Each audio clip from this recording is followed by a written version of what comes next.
Estelle was tired of her miserable life. It was happening again, her stepmother's hand striking her face. The woman seemed to enjoy every moment of hurting her, but behind that cruelty was jealousy. Jealousy that a girl she saw as a peasant could still look so beautiful in royal dresses. So, without hesitation, the queen tore the fine clothes off Estelle's body, leaving her in rags. Watching Estelle like that filled the queen with twisted joy. She laughed, determined to make the girl look worse than the filthiest rat in the palace. Estelle couldn't fight back. Tears rolled down her cheeks, but she could only pray for the torment to end soon. Thankfully, the beating didn't last long this time. When she returned to her room, she refused to cry. Crying wouldn't help, nor would it solve her problems. She needed to find a way to escape this cursed palace. The only thing she was thankful for was that she hadn't yet been sold off as a concubine to some faraway prince. The palace was her personal hell. But at least it was a hell she knew and had survived since childhood. Her life had never been easy. She lived with her cruel stepmother, Queen Ayla, a woman who hated her and wanted her dead. Then there was Ayla's wicked son, Ashelon, who loved mocking her. But the worst of them all was her own father, King Hastion, the man who turned away every time she was beaten. She had once begged him on her knees not to sell her off, but all he did was kick her away. From that day, Estelle made up her mind never to call him father again. Maybe it was because he never wanted her. Estelle was not a child born of love. The king had forced her mother to sleep with him, and that was how Estelle came into the world. Her mother was the only one who ever loved her and took care of her, until one day, she was gone. After her death, Estelle has been alone, trapped in a palace where no one saw her as family. But Estelle wasn't the kind to give up. She had a plan, a very dangerous one. She couldn't escape this hellish place by herself, but she knew of someone who could help. There is a legend in their empire. On the night of the full moon in the middle of winter, the ice palace where the mighty demon sleeps appears.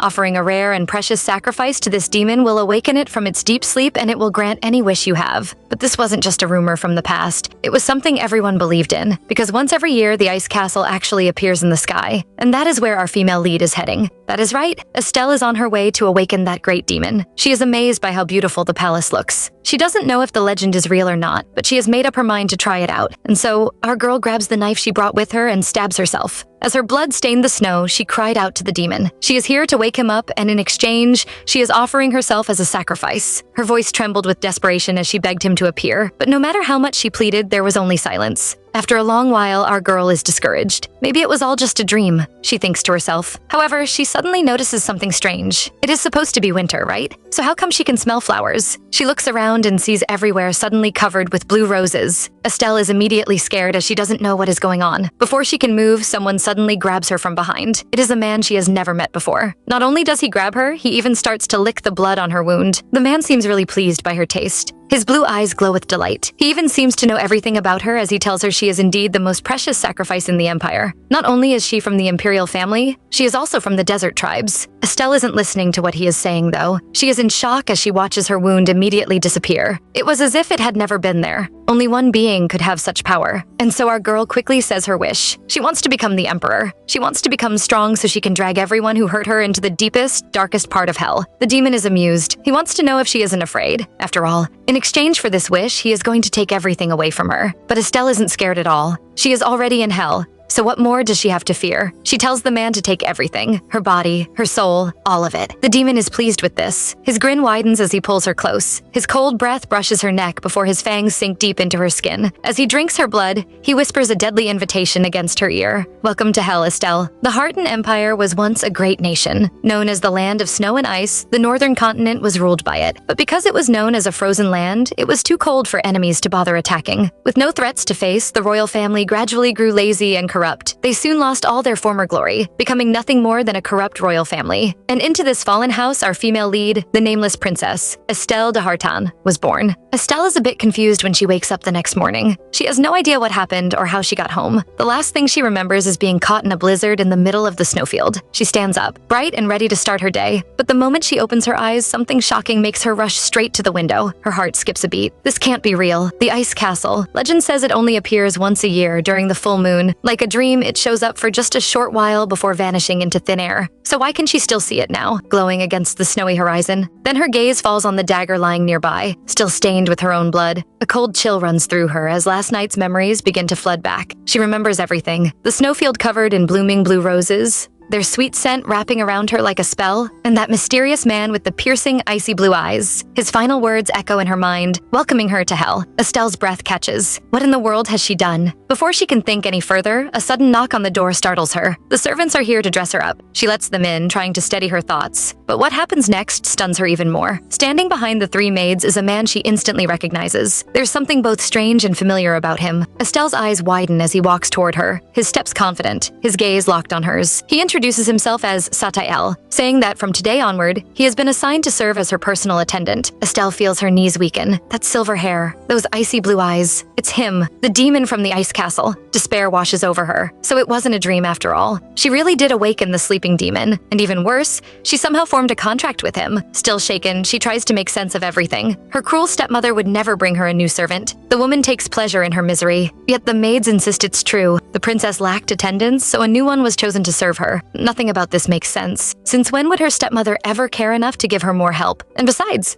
when has a princess ever been assigned a male servant as her personal attendant? It feels like a trick, an elaborate trap. But before Estelle can voice her suspicion, Satael catches her eye and smiles faintly. Raising a finger to his lips, he silently warns her not to say a word. So Estelle keeps quiet, forcing herself to stay calm while the maids dress her. Still, curiosity eats away at her. As soon as the servants leave, she spins around to face him. "What are you doing here?" she demands. "Why is the great demon of the ice castle pretending to be my servant?" Satael seems completely amused by her outburst. "Because," he says with a smirk, "there's nothing I can't do. And if I'm to help you achieve your wish, this is the perfect role for me." Before Estelle can respond, he moves fast. In one smooth motion, he grabs her and pushes her down onto the bed. She gasps in shock, struggling to get free, but his cold voice stops her. "Don't fight me." His eyes gleam dangerously. It seems he can't get enough of her scent, sweet and familiar like the roses from last night. Moments later, the tension softens just enough for them to sit together. Though, together hardly describes it. Estelle finds herself sitting stiffly on his lap, his arms locked around her, holding her still. The air feels heavy between them. Nervously, she asks if he truly means to help her make her wish come true. He nods,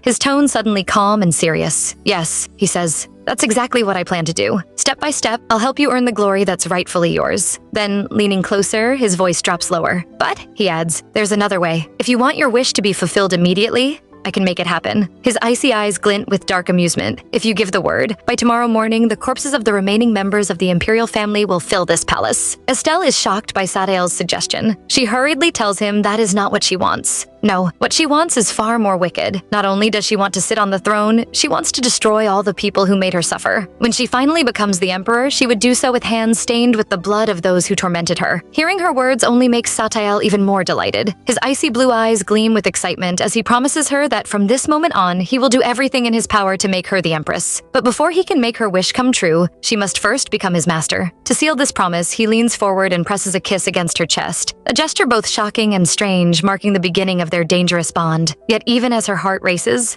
Estelle cannot help but worry. What will happen after she becomes empress? What will happen once her wish has been fulfilled? When she finally dares to ask, Satael gives a slow, wicked smile. His voice turns dark as he tells her that once her dream comes true, their roles will reverse. He will become her master, and she will belong entirely to him. Her body, her blood, and even her pure soul will all be his to claim. While the two of them are wrapped up in their strange, fateful dance, the rest of the empire, and even the entire northern continent, is in chaos. The ice castle, which had never appeared under the sun before, now shines brightly in broad daylight. No one ever imagined they would witness such a thing in their lifetime. Wild rumors spread like wildfire. Some whisper that it's a warning that the end of the world is near. Others say it means an unusually harsh winter is coming. There are countless stories, but everyone agrees on one thing. The ice castle's appearance is definitely a bad sign. And unfortunately, they're not wrong. Inside the Grand Palace, the king and his ministers are struggling to think straight. The entire empire is in an uproar because of these rumors, and the ministers have gathered to beg the king to take action. The imperial family must make some kind of statement. Anything to calm the people down. King Hastian, however, looks completely exhausted. He rubs his temples in frustration. After so many years of peace, why did that cursed ice castle have to reappear now of all times? What kind of omen is this supposed to be? He has no idea what to do. Then,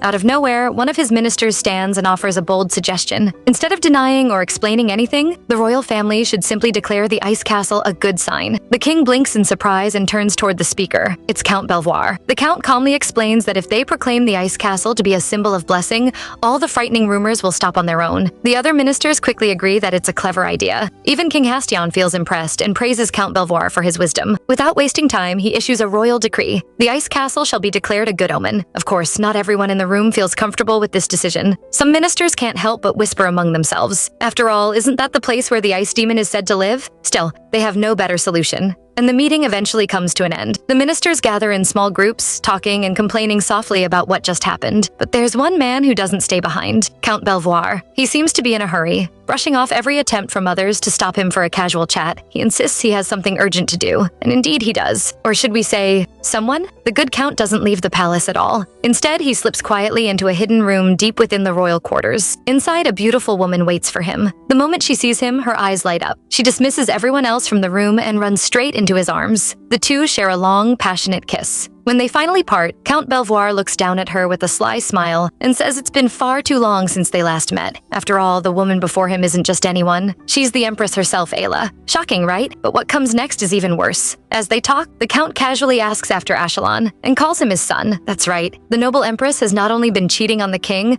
but the prince everyone believes to be the king's child is actually her lover's. Ayla has always thanked the heavens that Ashelon inherited her brown hair and brown eyes. If he had taken after his real father's bright red hair, their secret would have been exposed long ago. But this is also why Ayla despises Estelle so much. Her stepdaughter possesses the one thing her son can never have, those rare silver locks and pale green eyes, the true marks of the Harton royal bloodline. Just thinking about Estelle makes Ayla's mood turn sour. And when the Empress is angry, someone must pay the price. She snaps her fingers for her personal maid and orders her to bring Estelle at once. The girl needs to be disciplined properly. Meanwhile, poor Estelle has no idea that trouble is already heading her way. She's too busy arguing with Satael again. She's completely against the idea of having him by her side. The thought of this mysterious man acting as her personal attendant makes her uncomfortable. "You can't stay here," she insists. It's improper for a man of unknown background to serve in the princess's palace. But Satael doesn't seem bothered in the slightest. He just smiles that same confident smile and tells her not to worry. Everything has already been arranged. No one will think it's strange. Before Estelle can argue further, a knock comes at the door. The queen's personal maid stands there, bowing deeply and inviting her to visit the queen. Satael's expression darkens as he takes Estelle's hand, his grip firm and cold. "Well then," he murmurs, his voice laced with dangerous amusement. "It's time, Estelle. Time for you to introduce me to the people you want dead." The room is very quiet. Estelle and Satael are meeting with the Empress. Estelle is surprised to see Count Belvoir in the room with them. With no idea of the queen's plan, she bends to greet the woman. But the queen isn't playing nice. She immediately starts mocking Estelle for bringing a man into the place. She calls our girl dirty names, swearing she is as shameless as her mother. Ayla isn't satisfied with just cursing Estelle and plans to mock Satael also. But when she sees his face, she finds him so handsome she can't say a word. Indeed, the greedy Empress starts thinking of ways to keep this man for herself. She has never wanted someone so badly before. "Excuse me, madam. Your lover is right by your side." Queen Ayla wants to know where this attendant came from and why he would be with such trash like Estelle. Estelle quickly explains the man is the new servant given to her. After staring at Satael and admiring him greedily, the queen asks them to leave. Back in her own room, Estelle is a bit relieved. This is the first time she is meeting the queen and nothing has been done to her, but she is a little bit annoyed, especially when she remembers how the queen looked at Satael. She immediately turns to the demon, asking if his plan is to seduce the queen. The demon doesn't deny it. If necessary, he is willing to use these dirty methods. Since he has promised to make Estelle the emperor, then he has to do everything possible to make it happen. Seeing the girl's worried face, he wants to know what is wrong. After all, she was the one who said killing them isn't enough. She wants them to be thrown into the deepest part of hell. Estelle tells him she doesn't care what he plans to do. However, since he is now her servant, he must obey her every instruction. Satael isn't bothered and calls her master. The title makes Estelle frown. She tells him to stop calling her that and to call her princess instead. Yet, deep down, doubts are starting to grow. This man, this demon,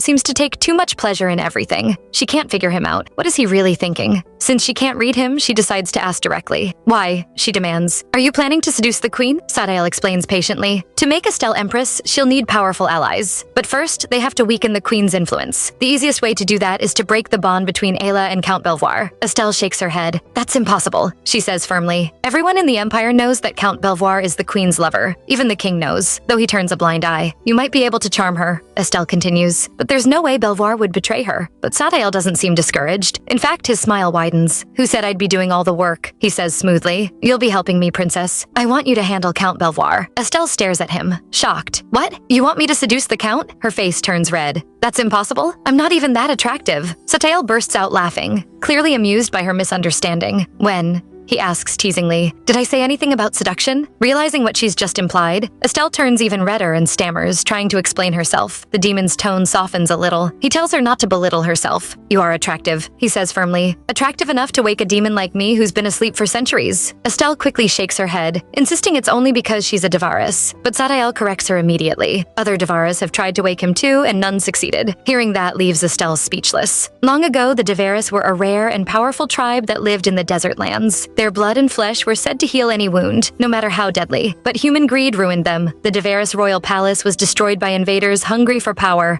leaving only a few survivors. Estelle is one of the last. Her mother, Ileana, was the final princess of the Devaris line, captured during the war. Since childhood, Ileana had always told Estelle of her duty, to find the remaining members of their clan and reunite them. Her mother had warned her to never reveal her identity to anyone. Only those of Devaris blood must know who she really is. And yet, she has just told Satael the truth. But the demon doesn't care in the slightest. Her bloodline, her royal heritage, it means nothing to him. That realization stings. Estelle feels strangely hollow, yet oddly relieved. She laughs bitterly at herself, whispering that there's nothing special about her anyway. Nothing charming or beautiful at all. Satael frowns, clearly annoyed. You really don't understand your own worth, he says sharply. He suddenly stands, his eyes gleaming. Come with me. Before Estelle can even ask where, he grabs her hand, and in an instant the world blurs. They appear on the roof of the palace, the night wind brushing past them. Estelle gasps in awe. The moon feels so close, like she could reach out and touch it. Satael smirks. What a perfect way to impress a girl. He tells her they're going to Moonchad, the most luxurious tavern in the capital. It's not just a place for wine and music, it's a nest of spies and secrets,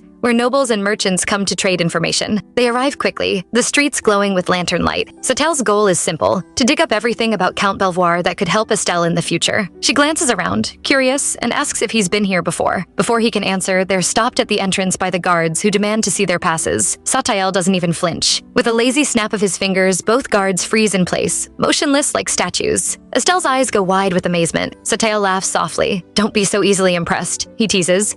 You'll have to get used to this. Soon enough, people bowing before you will become your everyday sight. They walk deeper inside and find themselves in a quiet room lined with books. Sitting before them is a small boy, staring at them in disbelief. His wide eyes dart from Satael to Estelle, and then he grins mischievously. The first thing he says, Estelle thinks with shock, is that I look so tasty. Back to a few minutes ago, before they met the strange child, Estelle had just heard Satael promising to make people bow before her, but all she can think of is if this is a game to him. This is a contract she sealed with her life, but it might just be a fun game to him. Satake, who has no idea what she is, asks her if she knows the owner of Moonchad. Estelle is a bit confused and says everybody does. Everyone knows the owner of Moonchad, the Marchioness Parcella. The woman became popular after the death of her husband. She is known as the most famous widow in high society because she squandered the money he left behind, using it to construct the Moonchad. It would be harder to find someone on the whole continent who hasn't heard about her. Estelle soon notices something wrong. The place Satael is taking her to looks very strange, and there is not a single person in sight. Satael laughs and tells her the woman was merely used as a tool to hide the truth. Estelle is shocked when she enters. The place is filled with books facing all kinds of directions. She is still busy looking around when a voice suddenly comes from behind her,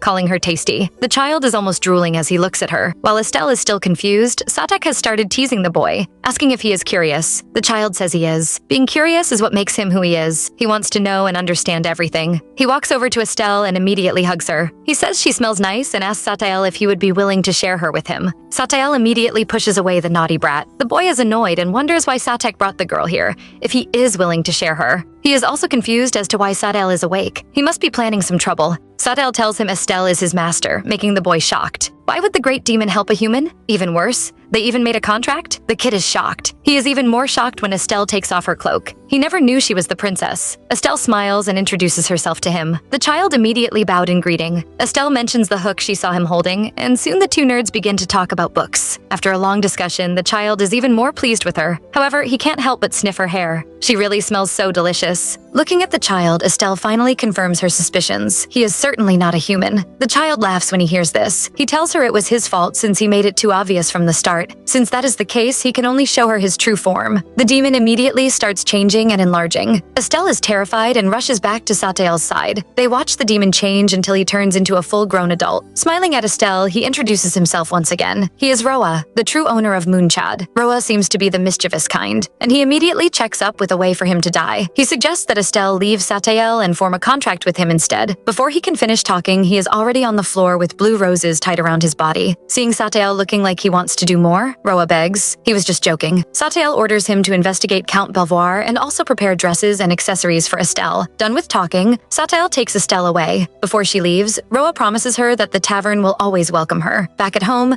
Estelle is looking pale. Satael thinks it is because she has just experienced teleportation. After all, it isn't good for humans. Our female lead is worried about other things, though. After confirming that Roa is indeed the owner of Manchad, she begins to wonder why a demon like Roa would hide among humans, running a high-class bar that sells information. She asks Satael, and he tells her it is just a pastime Roa creates to ensure the boredom of immortality. Estelle wants to know why he is aiming at humans, and Satael tells her the truth. It is easier for them to harvest souls. Demons are always starving. They are almost like kings already. As for Satael, he is the oldest and strongest demon among them all. He praises Estelle. He never expected Ria to reveal his true form to her. That shows he trusts her. This is an achievement, but he also warns her to be careful. Roa is greedy and unpredictable. Estelle wants to know about him. Shouldn't she also be cautious around him too? Satael smiles when he hears this. Touching the hand she places in his own, he leans down and asks what she thinks about him. Estelle is bothered and wants to know if she should also be careful around Satael. However, he doesn't answer her questions directly, but instead leans down and kisses her. This is his way of telling her she is very attractive. Although the appearance of the ice castle at first caused chaos, as days passed and nothing seemed to happen, the whole northern continent soon forgot about it. It might also be because of the rumors that claimed that the ice castle was a sign of blessing and glory. Soon the ice castle became a symbol of the glory of the Hartan imperial family. Back in her room, Estelle is trying hard to read, but it's useless. No matter how many times she flips the page, her mind keeps going back to that kiss. She can't help but complain to herself. Why did she have to kiss that demon? He even gave her a chance to pull away, but she didn't. For some reason, she stayed, and the next thing she knew, they were sharing a deep, breath-stealing kiss. Now she just feels embarrassed. Satael probably did it just to show her that she was attractive enough to wake up a demon who'd slept for centuries. The worst part? After the kiss, he just walked away and went to sleep. Meanwhile, she's been restless ever since, unable to stop thinking about him. He, on the other hand, is calm as ever. It's so annoying she can't help but curse him under her breath. All she can think of is that demon. Ever since that day, he has been busy managing her palace and acting like a real servant. She has no idea what he did, but the previously lazy maids all started to work diligently again. Her palace, which has always been dirty and unkempt, gradually became clean and beautiful. And even better, her wicked stepmother hasn't looked for her in a long while. Normally, the queen would summon her over whenever she was bored just to humiliate and mock her. But lately, the woman has been unusually quiet. Estelle finds it very suspicious. She doesn't know what is wrong with her. On one hand, she is happy the queen isn't bothering her any longer. On the other hand, she can't stop worrying. She has her suspicions as to why the queen isn't bothering her any longer, and it all points to one reason: because of Satael. The queen didn't hide her desire for the man that day. And taking away a servant from a powerless princess like her is something very easy for the queen to do. Lost in her thoughts, Estelle doesn't notice the shadow creeping up behind her until it's too late. Suddenly, someone grabs her from behind. She gasps in shock, her heart pounding, until she realizes it's Satael. She wonders when he came in and gets nervous just looking at his serious face. Before she can say another word, he kneels down, takes her injured hand, and begins sucking the wound. Our girl is about to die of embarrassment. She tries to get the man to stop, but he doesn't listen. Only when he is satisfied does he let her go. Estelle quickly changes the subject and asks where he has been. Why does he suddenly disappear, and then show up days later? Satael explains he has things he needs to do. He tells her he went to meet Count Belvoir. As he speaks, he places a beautiful blue necklace around her neck. Estelle is stunned and wonders if it is a gift. However, she quickly denies it. It must be something relating to the Count. Just as she thought, this is a test. Satael is sure the Count will be interested in the necklace. He wants to use this to test the man. Estelle is feeling a bit scared now. She doesn't know how far a demon like Satael can go when he is bored. She is sure he would take whatever he wants without stopping to think of the consequences. He would do things in his own way, but she can't let that happen. She needs to find a way to keep him under control. She has to figure out what truly interests him before he decides to play another one of his dangerous games. The nobles are having a ball, but while everyone is having fun and dancing with their partners, Count Belvoir is feeling gloomy. He doesn't find anyone here interesting enough. Perhaps it is because he is restless, or perhaps it is simply because another woman has captured his heart. A little backstory about the cheating couple. Belvoir first met Queen Ayla when he had just come of age. Back then, he was deeply in love with another woman. They had grown up together. Their parents had even arranged their marriage before birth, and both believed they would spend their lives side by side. But fate was cruel. During a royal visit, the emperor saw Belvoir's lover and became became obsessed. Being the tyrant he was, he took her by force, ignoring the fact that she already had a fiancé. The shame and pain were too much for her to bear. One day, when Belvoir returned home, he found her lifeless. She had hanged herself. The young Belvoir was shattered, but his grief soon turned into anger. That was when Ayla appeared before him, promising revenge. She too wanted to hurt the Emperor for abandoning her and having a child with Estelle's mother. Their shared hatred brought them together, and they became lovers and partners in revenge. Their first plan was to ruin the royal bloodline. Belvoir did this by making his own son, Ashelon, the crown prince. But even after that, his anger didn't fade. He wanted more power, enough to crush the man who had destroyed his life. Over time, Belvoir rose in rank and influence. He had everything: wealth, authority, and the queen herself. Yet none of it felt satisfying anymore. Back to the present, Count Belvoir is done thinking about his sad past. His thoughts are all about the blue-eyed servant in the princess's palace.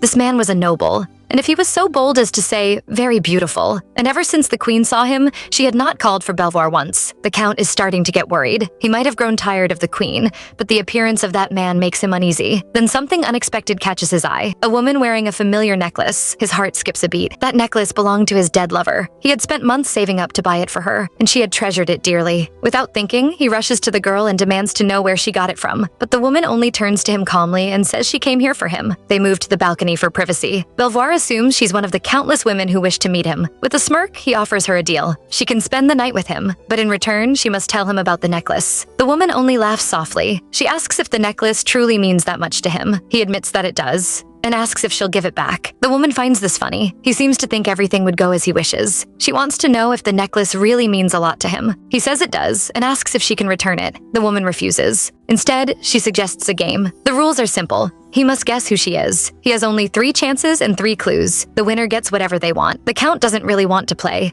but the necklace is just too tempting. And so he agrees. The game begins. He fails the first round. On his second try, he wonders if she could be Princess Estelle, but quickly shakes his head. The princess and this mysterious woman feel very different. Then again, he has never actually spoken to Estelle before. He moves on to his last chance. But instead of giving him the final clue, the woman tells him she already knows what he wants. Amused, Belvoir asks her to say it. Her answer stuns him. She says he's after the throne. Shocked, Belvoir denies it. He is loyal to the queen. He has always considered himself a property of the empress, so the thought of betraying her has never crossed his mind. The woman tells him to start thinking differently if he truly wants what he deserves. Before he can reply, she smiles and whispers that they'll meet again soon. In an instant, she vanishes from sight. Of course, she didn't really disappear. Her human-shaped teleportation device just took her away. The two arrive at an empty square. In the process of teleporting, the woman's mask falls off, and we see her face. It is indeed Princess Estelle. The once bold woman has gone back to being shy again. Estelle quietly asks if Satael had been watching her the whole time, and he admits he had. He was too worried to let her go alone. Estelle isn't pleased. She's sure he was watching her from the very start, so why did he leave her to handle the ballroom alone? It was her first time at such an event,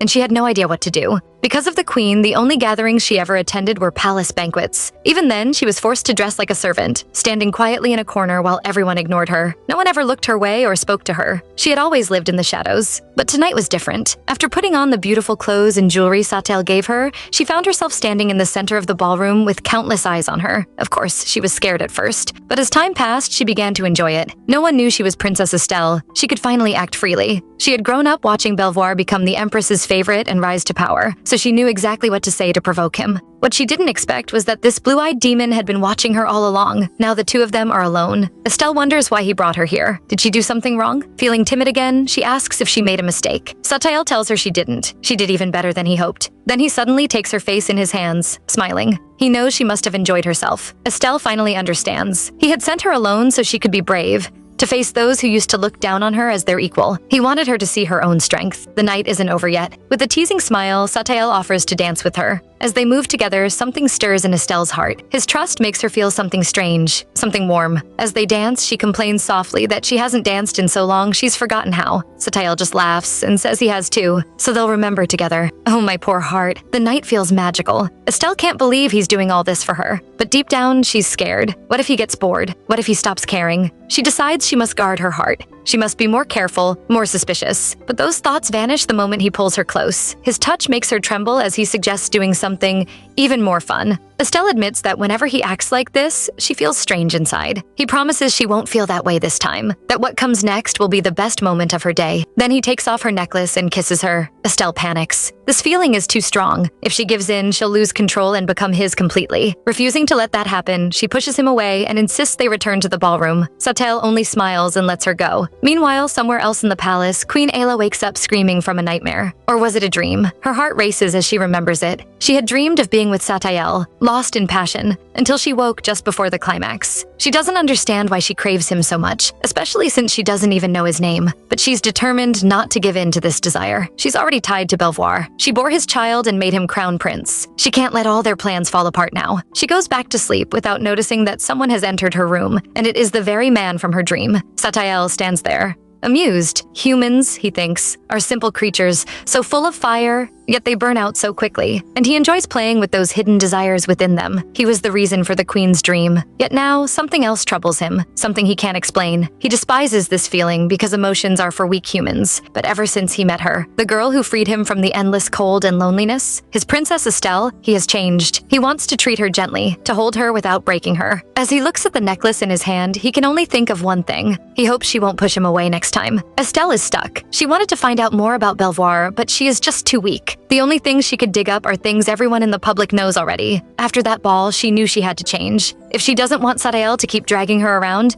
she has to be more active. Estelle sat by her desk, staring at the list of nobles she'd written, hoping to find someone who might actually help her. She crossed out those loyal to the crown prince, but when she looked again, the page was almost empty. Useless. Just names and titles. Nothing truly helpful. She thought about buying more information from Moonchad, but the memory of what she'd seen that day still haunted her. A child turning into an adult in an instant? That wasn't normal. It was terrifying. Even thinking about it makes her scared again. While she's lost in thought, someone sneaks up behind her and pulls on the lacing of her dress. She gasps. It's Satael. He has that teasing smile again as he asks what she's thinking about. Estelle can't even look at him. Her face is completely red. Ever since Satael showed up, he's handled everything for her. Her clothes, her jewelry, even her hair. Honestly, he's better than any maid in the palace. Girls, please, where can we get a man like that? Curious, Estelle asks if there's anything he can't do. Satael just smiles and says there probably isn't. After all, when you've lived for eternity, you pick up a lot of skills. Immortality leaves plenty of time for hobbies. Then, out of nowhere, he gently rubs her earlobe, making her blush again. She tries to change the subject,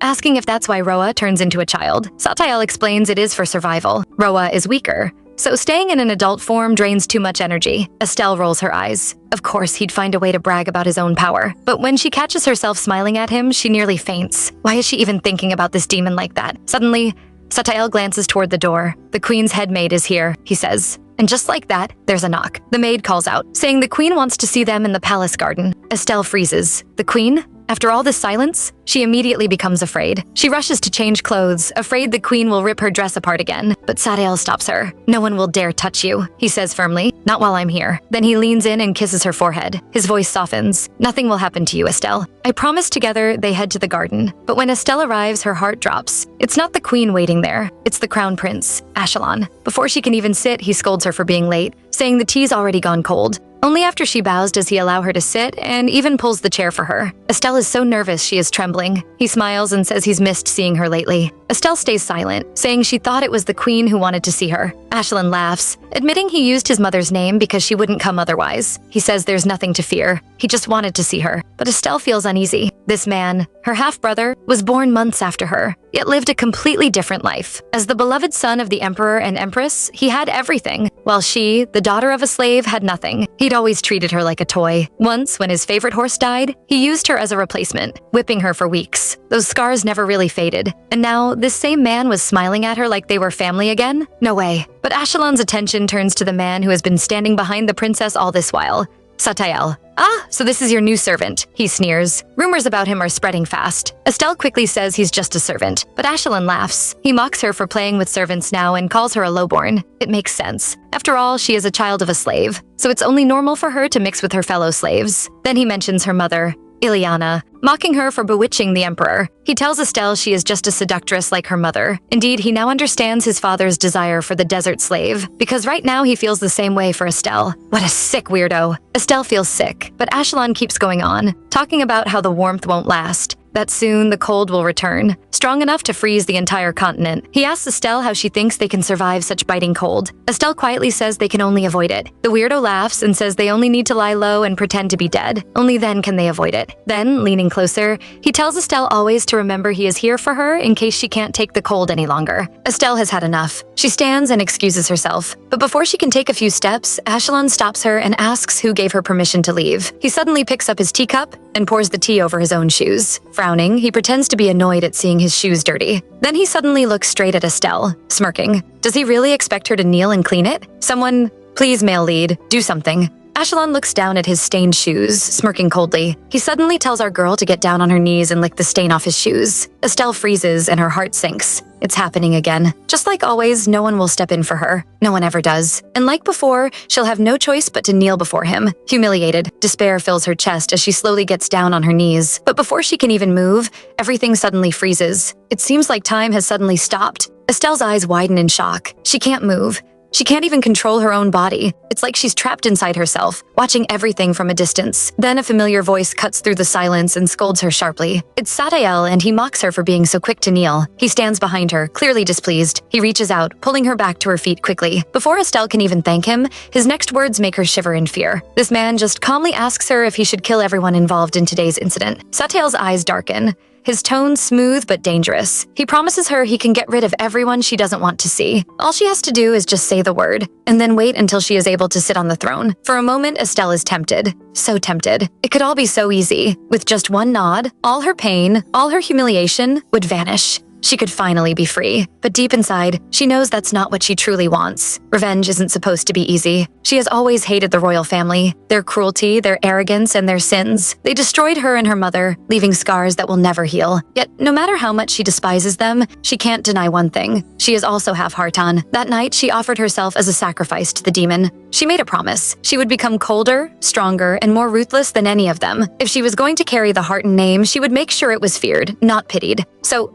Estelle shakes her head. She refuses Satael's offer. No, she tells him. She really doesn't want everything to end as simply as that. Satael looks at her in surprise, then bursts into laughter. It is obvious he is amused by what he sees. He takes her hand, presses a gentle kiss against it, and promises with a smile to always listen to her wish. She is his lady, so he will have to listen to her. After all, he is her loyal servant. With that, everything starts moving again. But this time Ashelon is coughing, and it is blood. The servants are alarmed and immediately rush to his side. Watching this, Satael is calm. He even asks Estelle if she would like a little fun like this. Far from the chaos of the palace, a luxurious carriage stops outside a grand building. A woman steps out from the carriage. It is Marchioness Parcilia, the powerful owner of Moonchad. She pulls off her gloves, revealing a shocking spider tattoo on her hand. It doesn't seem to shock her attendant, though. He seems used to it as he starts reporting the business matters to her. It turns out the crown prince became very sick after that day. As such, the imperial family has ordered Moonchad to find a cure for his strange illness. Parcilia finds this quite troublesome. After reading the letter, she is clearly annoyed as she hands it back to the assistant. She simply says she will deal with it later. Right now, she has something else on her mind. Well, someone actually. Her favorite little demon boy, Roa.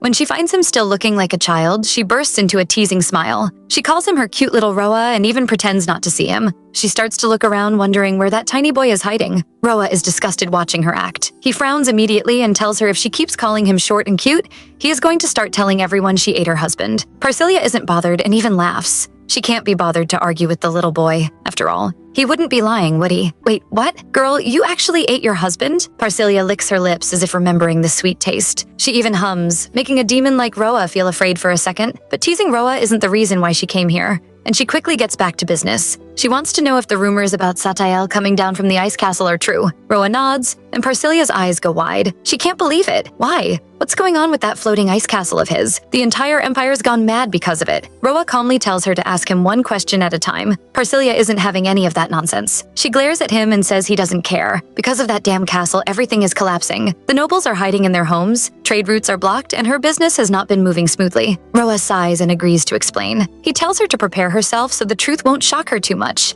Parcilia proudly says nothing can shock her. Well, except he is about to tell her Satael got himself a human contractor. Roa looks at her seriously and says she is correct. That is exactly what happened. Parcilia waits for him to laugh. to say he's joking, but he doesn't. Her eyes widen in disbelief. How can that even be possible? Roa says it is true, and the contractor is none other than Princess Estelle. Parcilia stares for a moment before letting out a loud, disbelieving laugh. She calls Estelle a desert girl and is surprised someone like her could make a contract with Satael. She is surprised, though, when Roa's expression turns sharp. He defends the princess strongly. Parcilia finds his behavior strange, but he refuses to say more. So, she changes the topic. She tells Roa Moon Chad just received a new request from the palace today to find a cure for the crown prince's illness. Parcilia knows the prince has always been weak, but this time it's different. He's coughing blood and freezing even in warm rooms. It's like there's a block of ice inside his body. She leans closer and tells Roa she is sure it has something to do with Satael. No doctor on the continent will be able to cure the crown prince now. Good riddance. Parcilia shakes her head in amazement. She doesn't understand what on earth the princess has to make the Ice Lord himself leave his castle for her. He's even turning the empire upside down for her sake. And even Roa is not spared. He is also on the princess's side. Roa grins and reveals why he likes the princess. Because she looks very appetizing. They have all tasted royal blood before. Even the nobles have not been spared. But aside from being sweet, that was all there was. But Estelle is different. She has a very different scent. She smells like a Deveris, but slightly different from an ordinary one. What Roa wanted the most was to drink her blood the first time he saw her. Roa tells Parcilia he is sure she would like the princess when she sees her. Parcilia isn't willing to like a human. Someone suddenly interrupts their conversation, agreeing with Parcilia. Parcilia and Roa both spin around. Satael is standing right there, his presence freezing the air. His blue eyes narrow as he says quietly, he doesn't want any more competition. Satael gives his fellow demons a stern warning. He doesn't want them to be attracted to Estelle. Just the thought of having more competitors is already getting him angry. Parcilis is shocked to see him. She quickly bows and asks why he is here. Satael is here, of course, to help his little master. He wants Parcilia to be in charge of her and bring her into the social world. The whole capital is in chaos. A letter was sent out throughout the whole empire offering a great reward to anyone who could treat the crown prince. Ashelon's condition had become quite serious to the point that even Hastion, who never showed much concern for his crown prince, was getting worried and seriously trying to find a cure for his son. Since the crown prince was yet to rise from his sickbed, the line of succession seemed to be changing. And all of these came from just one of Satael's casual games. The result of his game was so strong that it caused a strong effect in the whole imperial palace. And Estelle had watched it all happen over the past few days. Estelle knew the kindness Satael showed her was just fleeting, something that would soon fade away. But she just wanted to believe it would be eternal. She is busy thinking when a maid suddenly appears and says there is a letter for her. Estelle is shocked as the princess's palace never gets any letters. The maid says it is from the Marchioness Parcilia. Estelle is even more surprised. Why would the owner of Moonchad, a wealthy widow, want to see her? The Marchioness was known as the Queen of High Society. Everyone in the social world wanted to befriend her, even if it cost them a fortune. Why would such a famous figure send her a letter? And even more,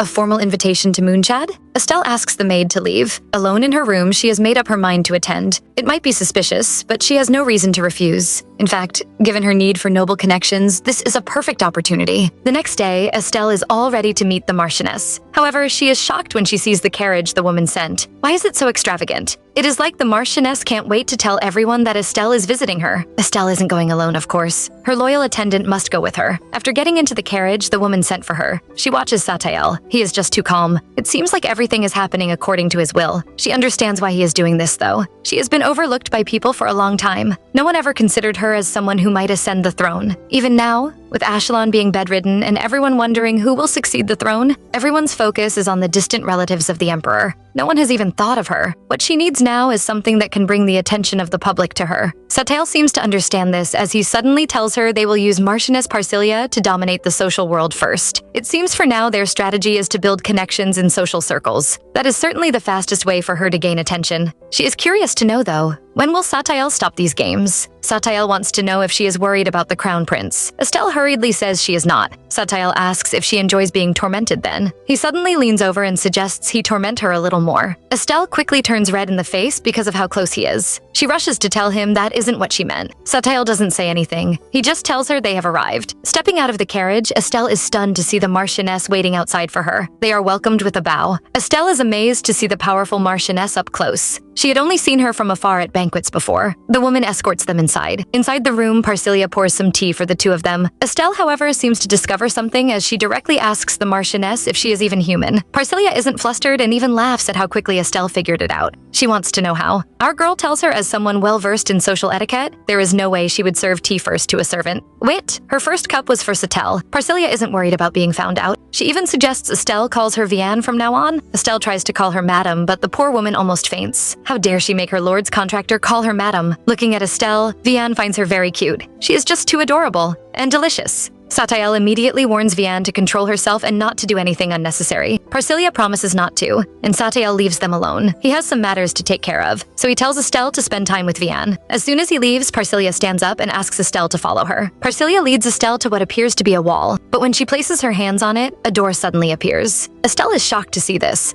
but she is even more amazed when the door opens and she sees the inside of the room. It is stunning and filled with all sorts of beautiful dresses. Estelle expresses she has never seen anything like this before. It is really amazing. Vianne is pleased to see that she likes it. After all, she made this room specially for Estelle, so if she doesn't like it, it is going to be a problem. Estelle is shocked, so Parcilia repeats herself. All these beautiful dresses are all for Estelle. Our girl is shocked and disbelieving. How could that be? How could all these pretty dresses be hers? Parcilia hugs her and tells her she even personally made some of those clothes herself using very special materials. Hearing this makes Estelle remember the famous stories about the Marchioness. It is said that she was a daughter from a humble family, but through her stunning beauty, she was able to become the Marchioness Parcilia. Their marriage, which managed to overcome social status, was praised by everyone as a romantic tale. Unfortunately, their marriage didn't last long as her husband died just a year after their wedding due to some unknown illness. What was even more strange was that the nobles who attended the funeral were more focused on the beautiful dress worn by the Marchioness than the dead Marquis himself. The nobles were all desperate to find out where she got such exquisite silk from. The Marchioness, however, just told them it was a gift from God. Soon all the nobles who approached her got some silk gloves or dresses and soon became her devoted followers. And that was how she became the queen of social circles. Till this day,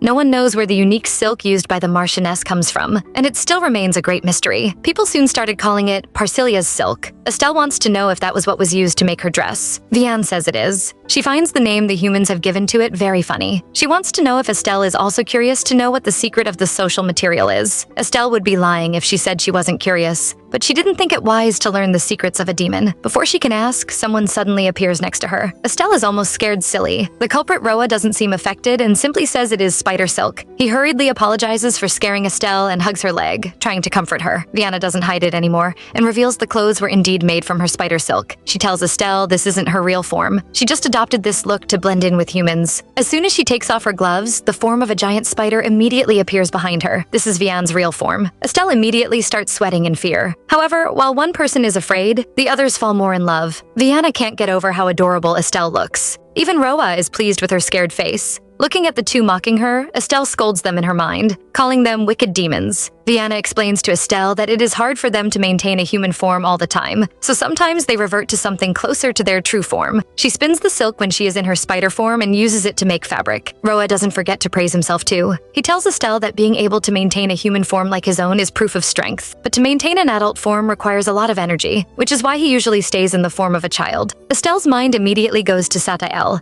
who is always in his adult form. Vianne tells her Satael is very special. All the north and ice in the north all came from him. Estelle is surprised to hear that. It sounds similar to the story about the founding of the Hartan Empire. The first emperor was said to have offered his soul to the god of ice and snow in order to create a land in the northern continent where humans could live. Estelle is more worried now as this means Satael is more dangerous than she imagined. Suddenly something is thrown over her face. Before she can react, Vianne rushes over with some clothes. She is eager for Estelle to try them on and is even imagining how they would look on her. Estelle is frightened by Vianne's excitement. Suddenly, the woman stops and says she needs to step out for a moment. Estelle is surprised, but Vianne promises to be back soon and asks Estelle to wait here. She tells Roa to take care of the princess. Roa tells Estelle it would be hard for him to assist her in his current form. Estelle knows what is about to happen and closes her eyes. She only opens them when Roa has changed into an adult form. He apologizes for scaring her, but it makes Estelle even more nervous. She feels nothing when Roa is in his childlike state, but when he changes into his adult form, she feels so scared. All she wants to do is run away, but she can't. She needs the information Roa possesses since he is the master of Moonchad. Estelle is busy changing when Roa suddenly asks why she has chosen Hell. Estelle says it is because she wants to claim the throne.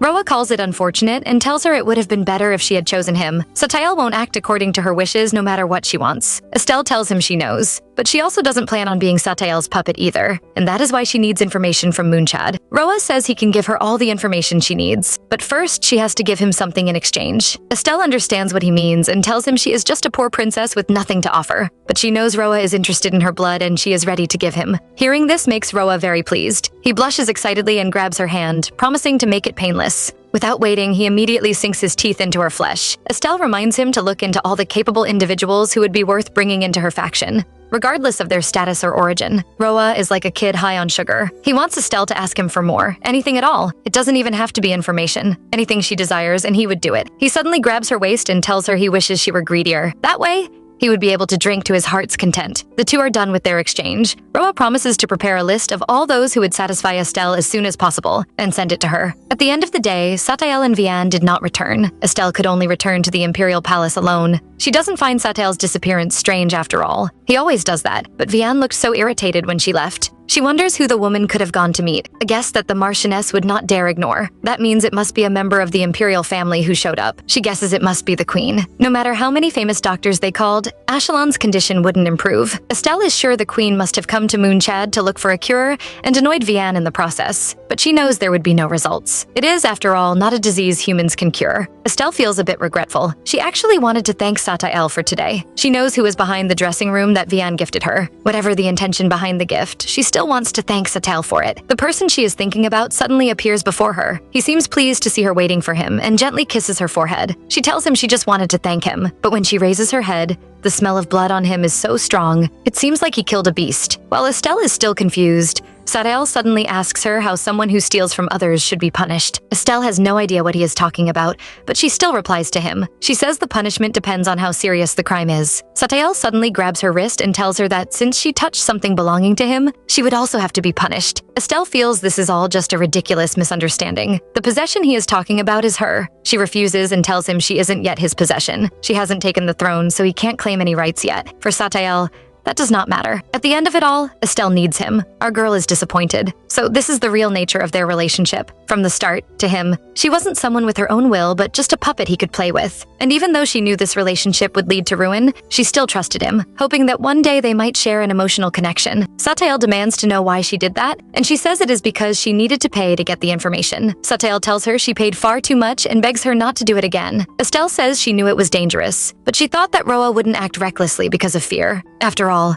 Satael is way stronger than him. She doesn't continue because at the end of it all, she is just Satael's contractor and possession. She tells him to punish her in any way he wants. Satael suddenly steps closer to her, stunning her. He asks her if he has ever mistreated her. He has always given her the finest things. Seeing the expression on his face, Estelle is shocked. He suddenly leans down to kiss her. She tries to stop him, but he doesn't listen. He only stops when they are both out of breath, and that is only so he can place her on the desk. Staring down at her, he tells her he might have to treat her a little harshly today. He suddenly starts to pleasure her while Estelle enjoys the feeling. After a round of pleasure, Estelle is thoroughly spent. She has fallen asleep, and Satael places her in bed. Looking at her tired face, he steps out of the room. Because of him, it seems there might be heavy snow for a while. While our two leads are busy cultivating feelings, Marchioness Parcilia is having a meltdown. Her perfect dressing room has been destroyed. All the precious collections she gathered for the princess are stained with blood. After she sent away the empress, who was throwing tantrums about finding a cure for her son, she came back to the room after tidying up only to find this mess. And she never got to see the cute princess in her new dress. Vianne is very angry. She immediately starts kicking the culprit, the half-dead Roa,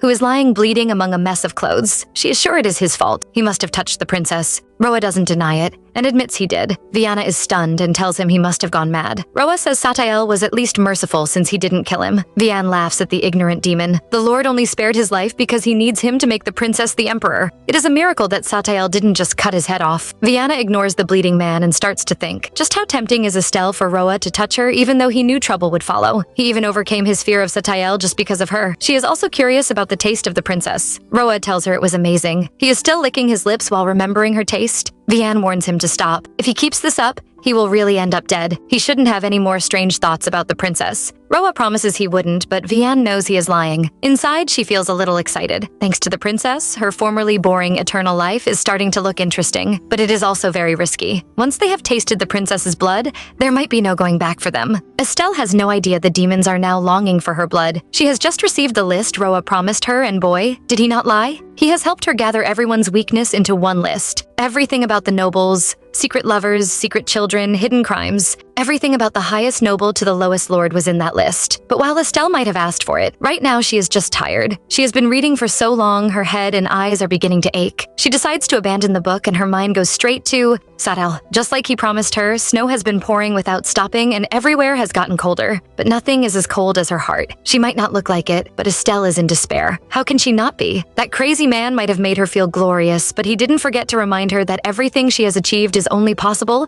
because she belongs to him. She can't forget how he treated her like a toy, and all the disgraceful, sensual acts he forced her to do last night. But Estelle is tired of it. She doesn't want to live this way anymore. She has made up her mind. She will use this list Roa has given her to her advantage. All she needs to do is select her targets, and then she will no longer be a victim in Satael's game. Maybe her thoughts summoned the man because she suddenly hears his voice behind her. Turning around, it is indeed him. She is a bit annoyed. While she is busy worrying, the man who committed all those acts and disappeared after doesn't seem to be. He acts like nothing ever happened. The despair in Estelle just grows deeper. She truly must have been nothing to him then. But Estelle can't understand her emotions. Anybody who is treated like this would be angry. But why is she relieved? Maybe it is because he is the only person she can talk to. He actually understands her. Before she met him, her days had been lonely. Back then, she could endure it, but now it seems even more like torture. She knows it is because of him. He has filled her days, and now she can't go back to that lonely life again. So she desires to stay with him, even if he is the one who makes her feel lonely the most. Back to serious matters, Estelle tells him she has picked her targets already. All she has to do is approach them now. The man she is talking to isn't listening to that. Instead, he commands her to come over. He doesn't wait for her to act and grabs her waist, pulling her to sit on his lap. While our girl is shocked, he tells her it is so they can look at the list together. Look at what list? Estelle is so nervous she can't even move, and that silly man has the mind to ask her why. He of course takes the moment to tease her and tells her she seems to be begging for his touch. When he starts biting her ears, Estelle knows she has to speak up. She explains she is just afraid he will do something strange to her again. Well girl, he's already biting those ears. Satael, who has been caught red-handed, has no choice but to let her go. Our female lead immediately escapes to the other side of the table. I don't know how she plans to read from there though. Satael is done teasing her, and they start looking at the list. He sees someone he finds interesting, but Estelle refuses. That person is Ashelon's man, Ratian Reboff. He might have been born a concubine's son, but the boy was ambitious. He was so good in martial arts that Ashelon soon added him into their knightly order,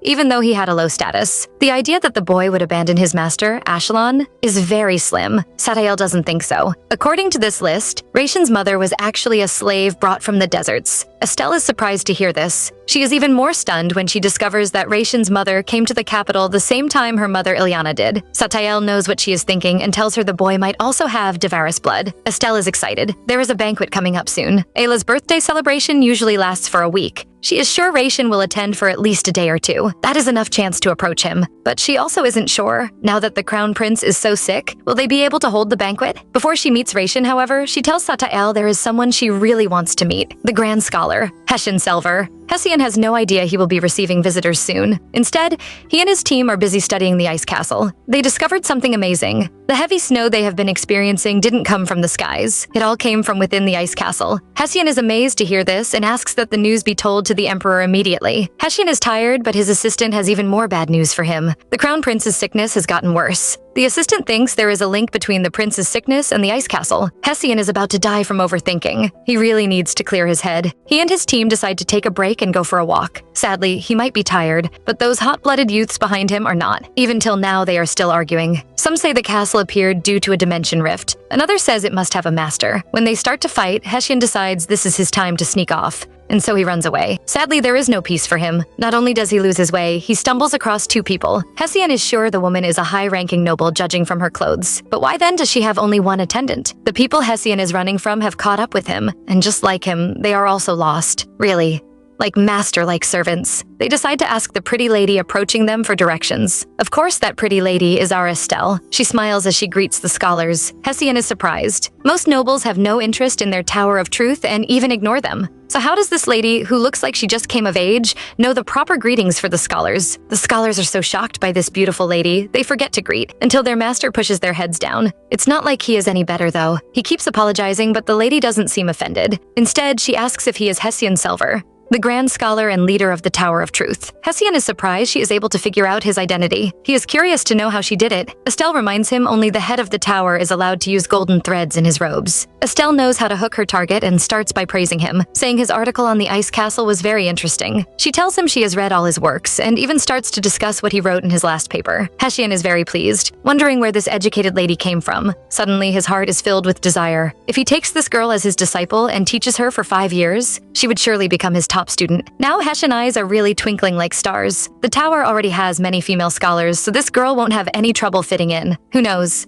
One day, she might even be able to take over his title of Grand Scholar. Estelle offers to guide them back and ask them to follow her. It must be because she is pretty. Because why are these men praising her so much just for leading them back? Hessian is talking about how to repay her already. Thankfully, Estelle is normal and doesn't ask him to repay her with his body. She only has one request. She is sure he came to the capital because of the ice castle, and that is something she has been interested in for years. What she wants is to be able to visit him and discuss the research together. Hessian couldn't have been happier. Look, he is about to use his whole body to shout yes. He tells Estelle she is welcome to visit him anytime, starting from right now. He is about to kidnap her into his tower. Only now does he remember he doesn't know her name and asks. In his mind, he is praying that she isn't of low birth. That way she can enter their tower of truth without any issues. Sir, you should first ask if your tower is worthy of her entering. After all, she is nobody else but Estelle de Hartan, the Princess of Hartan. Quick, someone save those men. Their souls are about to leave their bodies. After almost causing the death of those poor scholars, Estelle is back in her palace. She didn't decide to just visit the Tower of Truth randomly. Right now, the whole continent is unstable, especially with the ice castle appearance and the crown prince's sickness. If the Tower of Truth were to release a statement at this moment, everything would go up in flames. Estelle has been interested in the tower for a long time.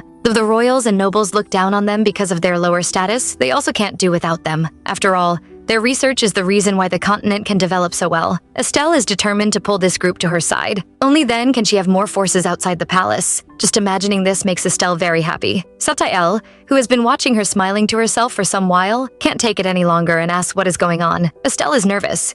She had been trying to win the scholar's favor, so carrying a straight face wouldn't help. However, she misunderstands and thinks Satael doesn't like it, immediately apologizing. Before she can think more nonsense, Satael quickly stops her. He was just thinking about how eager the scholars were. If she weren't a princess, perhaps by now those people would have kidnapped her into their tower. Estelle also finds it a bit disappointing. She seems really sad too. Honestly, if she were just an ordinary girl and not a princess, if she bore no thoughts of revenge, then being a scholar wouldn't have been bad. She is still feeling sad when she hears Satael saying she used to love books. He mentions how she would walk around when she was much younger, carrying those books bigger than her whole body. Estelle is shocked to hear this. What did he just say? How did he know? But before she can ask him, he insists they return to the palace. However, what awaits them at home is far worse. Seeing a large crowd gathered outside her palace, Estelle is at first confused until she discovers they are from the empress's palace. After a brief greeting, they tell her their purpose. The queen wants to see Satael. Estelle is shocked. For the first time, she doesn't back down and demands to know why. But the servants can't answer. Seeing this, Estelle is sure even them know how rude and disgusting this behavior is. But Estelle isn't having it anymore. She steps forward and tells them. She might be a powerless princess, but for the queen to arrogantly send knights into her palace and order them to drag off her attendant without her approval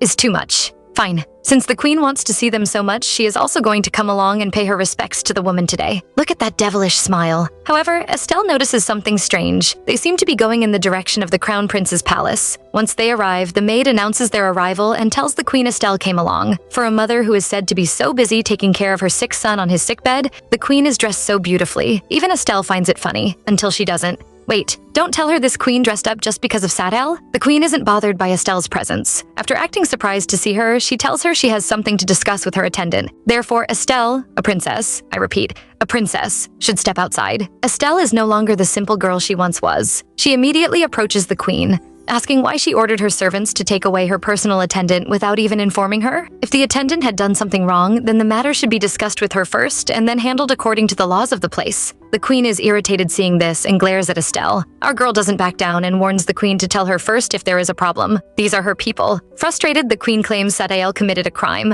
but our girl is smart and asks what crime he supposedly committed. The queen tells her she doesn't need to know, but Estelle insists. She is Satael's master after all. The queen can't take it anymore and yells at Estelle to stop. For the first time, the mean woman looks weak as she confesses that Satael didn't commit any crime. She just wants to speak to him, and so we see the arrogant woman beg Estelle for once, even swearing on her name. She promises to return him safely to our girl. Estelle is totally not at ease. Even after leaving the two, her mind is filled with thoughts of them. She really didn't want to leave them alone. Of course, it's not because she is afraid the queen would harm him. What a joke. She is sure no one in the whole continent could harm Satael. What is making her worried is the strange way the queen was looking at Satael. I know, girl. She looked like she was about to eat your man up. Estelle knows nothing would happen if Satael rejects the woman, but the problem is, would he? She thought she had begun to understand that man, but now she is no longer sure. Before she can leave, a maid comes up to her and suggests she visits the crown prince since she is already here. Estelle agrees to go. Of course, it is not because she is worried about that scum.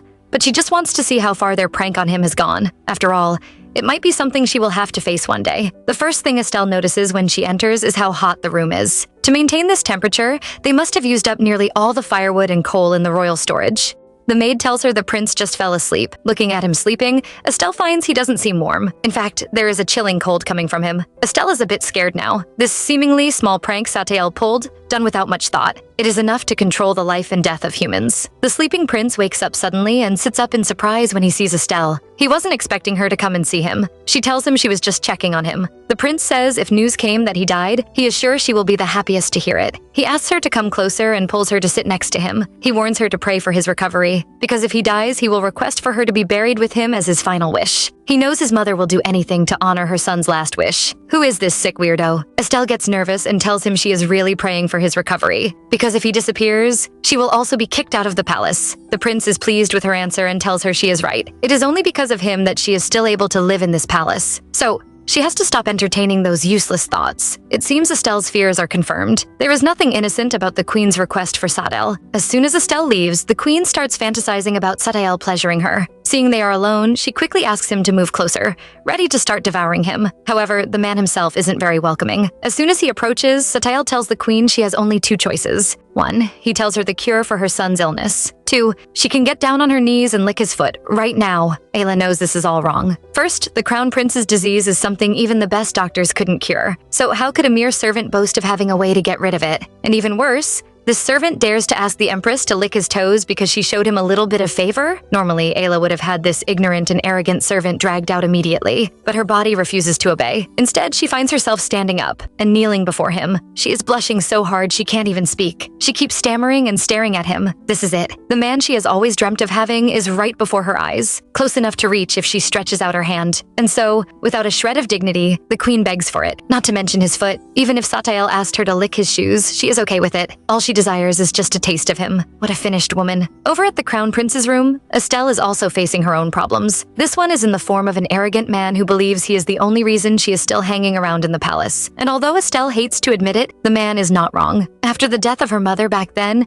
if it wasn't for Ashelon throwing a tantrum and refusing to let her leave, the queen would have sold her off to some foreign noble. But that doesn't mean Ashelon did it out of good. He was just unwilling to part with his new toy, and so she was able to stay in the palace. But Estelle was never grateful for Ashelon's interference. The only reason he refused to let her go was so he could torment and play with her however he wanted. Not only did he chain her up like a pet, he would always beat her. With no one to help her in this cold palace, she could only endure it alone. Yet that same man expects her to be grateful and even warns her to know her place. Coming out of his room, her hands are red from how tightly he was holding her. While the maids hurry to find medicine, all she can think about is if Satael and Ayla are still together. She doesn't expect to see him waiting ahead for her. Just look at this man. Even a marble statue seems more alive than him. He always looks so good. Like nothing in the world is his concern. But just one look at her and everything changes. The man who seems like an iceberg finally starts to crack. And from that crack, different emotions start to show themselves. The demon suddenly smiles, all his attention focused on Estelle, and now she finally knows what she wants from him. She wants to become someone useful to him. Even if the whole world treats her like trash or a toy, she hopes this man will be the only exception. Estelle is still not calm. She doesn't believe Ayla would let Satael go so easily. As soon as they get back to her room, she starts asking him questions. She wants to know everything that happened. Satael denies anything happening and says the empress only seemed to like him a bit too much. Estelle still thinks it is strange though. The queen didn't seem like herself today. Satael seems to know what she is thinking and asks if she really thinks he was the reason for the queen's strange behavior. Estelle doesn't hide it and tells him he is indeed capable of doing that. Satael refuses to take the blame though. He only planted the seed of desire in the queen's mind. However that seed grows is up to humans. Because the queen is too greedy, her desires are too great, more than even Satael expected. He also didn't plan for it to end up this way. Estelle warns him never to play his tricks on her. Satael laughs and tells her she is his master. As a loyal servant, he can never do such things. Estelle doesn't trust in this master-servant relationship though. Everything will change the moment Satael decides it. For some reason,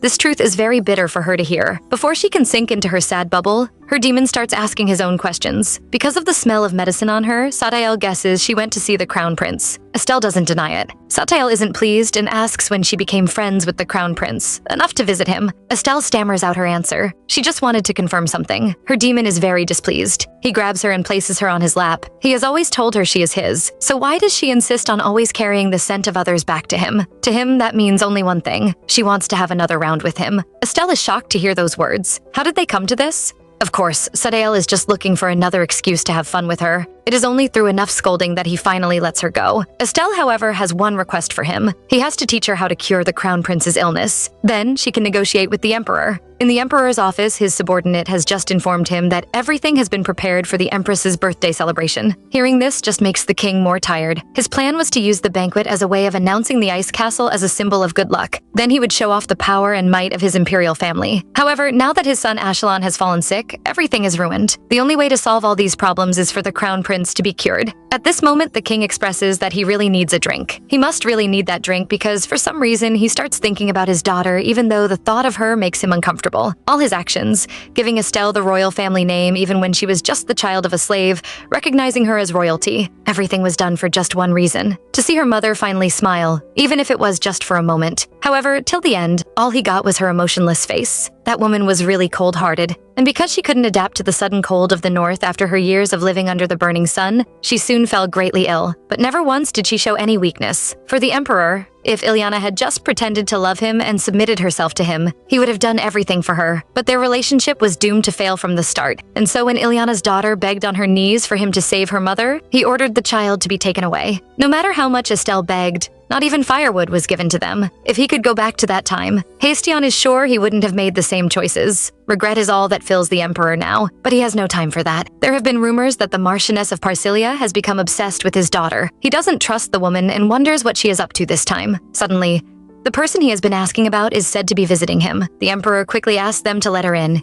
eager to hear what she wants to say. Upon seeing his daughter, the king wants to know what she has been up to. But what does Estelle want to tell him? That thanks to his neglect, she managed to wake up the demon of the ice castle? Since she can't say that, all she does is say everything has been fine. The king doesn't hide his curiosity and asks what is going on between her and the Marchioness of Parsilia. Estelle finds it funny. He is probably wondering why a powerful figure like the Marchioness would be associating with a nameless princess like her. She calmly says they are just exchanging social greetings. This emperor is too harsh as he suddenly asks Estelle why she is here. It can't be that she suddenly desires fatherly affection, right? Estelle doesn't waste time and tells the king she knows how to cure the crown prince's illness. However, it is certainly not for free. On the day of the empress's birthday, she will have to be recognized as a princess. The emperor doesn't understand, so she explains. On that day, she wants to stand side by side with the royal family and not hide away in the corner like a rat. The king suddenly compliments her beauty, saying she looks more like her mother now. He questions her. Why does she have the cure? Except she was the one who caused the illness in the first place? Estelle doesn't argue.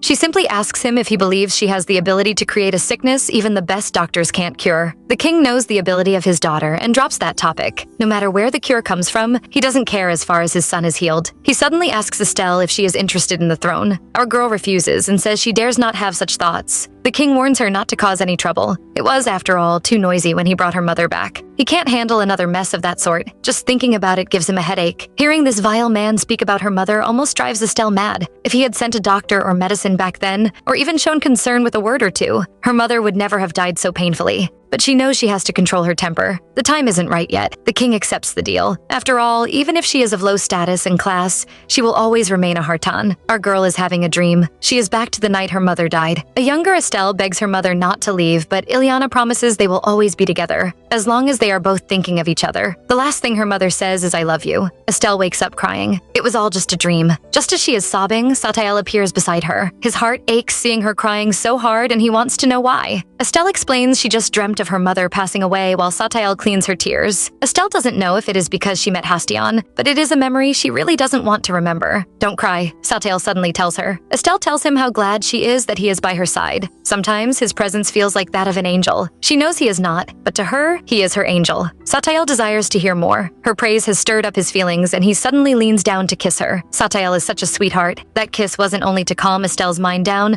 but also to clear her previous memory of the dream. When she wakes the next morning, our female lead can tell she had a strange dream, but she can't recall it clearly. Instead, another dream stands out more vividly. In the dream, she was crying, scared of being alone, and Satael held and comforted her. She even seemed to have called him her angel in that dream. That couldn't have actually happened last night, right? When Estelle is done freaking out, she gets up from bed and approaches Satael. Seeing the man doesn't say anything strange, she is convinced it was all a dream. "Sorry, baby, it isn't. Back to serious matters." After she spoke with the king, Satael gave her a red pearl. All she had to do was grind it into powder and feed it to the crown prince, and his illness would be cured. It didn't take long before word came that Ashelon had been healed. Delighted, the emperor sent Estelle a letter promising to keep his own side of the deal. Estelle is pleased with the results. All she had wanted all along was the emperor's attention. Now that Ashelon is well, the plans for the queen's birthday banquet can finally proceed. Since it is supposed to last for a week, nobles were already deciding which day they would show up. People rushed to find out when the people they wanted to form connections with would attend. Estelle is used to hiding in the corner during such events. She has always been excluded from everything. Imagine her shock when she sees the large flow of letters all sent to her palace. Only then does she realize her position is really changing. Currently, Estelle is regretting her decision. Sob. Like other nobles, she could choose to announce her attendance dates. But right now, she isn't in the position to do so. She can only reply to each letter personally. But can someone tell her why there are so many letters? She starts to worry if more letters will also come tomorrow. Finally, our girl can't take it anymore, and she slams the pen down. She's so tired. But there really is no peace for her. A maid suddenly rushes into her study, shouting that the Marchioness of Parsilia has arrived to see her. Looking at the noble woman who greets her politely, Estelle is about to respond when the woman suddenly turns into a rogue. Not only does she tease Estelle, telling her she couldn't resist coming to see her, she pulls the girl close and rubs her chest over hers. Vianne came today to prepare Estelle for the birthday banquet. They had already decided to do it together. At this point, Estelle can't even remember if she indeed said that. Our girl is sweating. Although she thought they would prepare together, she didn't expect the Marchioness to suddenly visit. Look, all her maids are gathered behind and staring at the woman with stars in their eyes. She can only chase those girls away by asking them to bring some tea. Vianne says she wanted to show how sincere she is, so she decided to come in person. She can't find her boss anywhere and asks Estelle about him. Hearing the girl calmly say she sent him to the library to fetch some books nearly gives Vianne a heart attack. Of course, she laughs at him. Estelle is really daring to send that demon lord on an errand. Estelle hasn't even told Vianne the worst of it. That man seems to take his job as her assistant very seriously. What he loves doing the most is dressing her up and brushing her hair. After that, running errands to the library is his next favorite activity. Well, maybe the demon lord loves the quiet environment? Who knows what is going on in his mind? It is only now that Estelle realizes how funny it is. Sending the owner of the ice castle to borrow books like the library? What a change. Vianne soon becomes clingy again. She holds Estelle's hand as she promises to make her the star of the event. Estelle just has to leave everything to her. To do that, she begs the princess to come to Moonchad. After all, it is impossible to bring those many dresses to the princess's palace. Just the thought of it has Estelle agreeing. But these happy events have made Estelle remember some sad memories. In the past, she never worried about what to wear to a banquet, not because anyone loved her, but because the queen would send over the most worn-out and outdated dresses directly. And all Estelle could do was sit in a corner of the banquet, wishing she could return to her palace. That has all passed through. She is still worried about the cute Roa and asks about him. She is afraid Satael is still upset with the boy. Vianne is lost when she hears the question. She quickly makes up a story about Roa finding an old book and wanting to give it to Estelle soon. In another elegant mansion, Count Belvoir is having a hard time. He hasn't forgotten about the mysterious lady who made him an offer about the throne. But even after attending every banquet held by various noble families, visiting Moonchad, trying to gather information, all he has heard about her are just meaningless rumors. All he can do is wait for her to appear by herself. Suddenly, the door to his balcony opens, and a young boy appears in front of him. Belvoir is so shocked he drops his drink. He desperately asks who the boy is. How did he get in here? The child only smiles and jumps down, causing the count to fall to the floor. Our cute Roa says he has come to grant the man's wish and asks him not to be afraid. He approaches the count and tells him to say that thing he desires so much. As expected, Belvoir admits he wants the emperor's throne. Roa asks if that is all, and if he needs anything else. Sigh. Some people really have no fear of death. The greedy Belvoir says he wants the woman who told him to claim the throne. He wants our girl, guys. Suddenly, butterflies appear out of nowhere, circling around the two. A book appears in Roa's hands too, and he tells Belvoir the price for this deal is his body, soul, and everything he owns. The butterflies begin to bite him, taking his blood. But it seems Belvoir can't feel any pain, because his mind is filled with Roa words. Praising him, he can have everything he desires. The greedy man is hooked and lets his blood drop onto the book Roa is holding, and the deal has been sealed. Estelle is preparing for the banquet that would change her fate. However,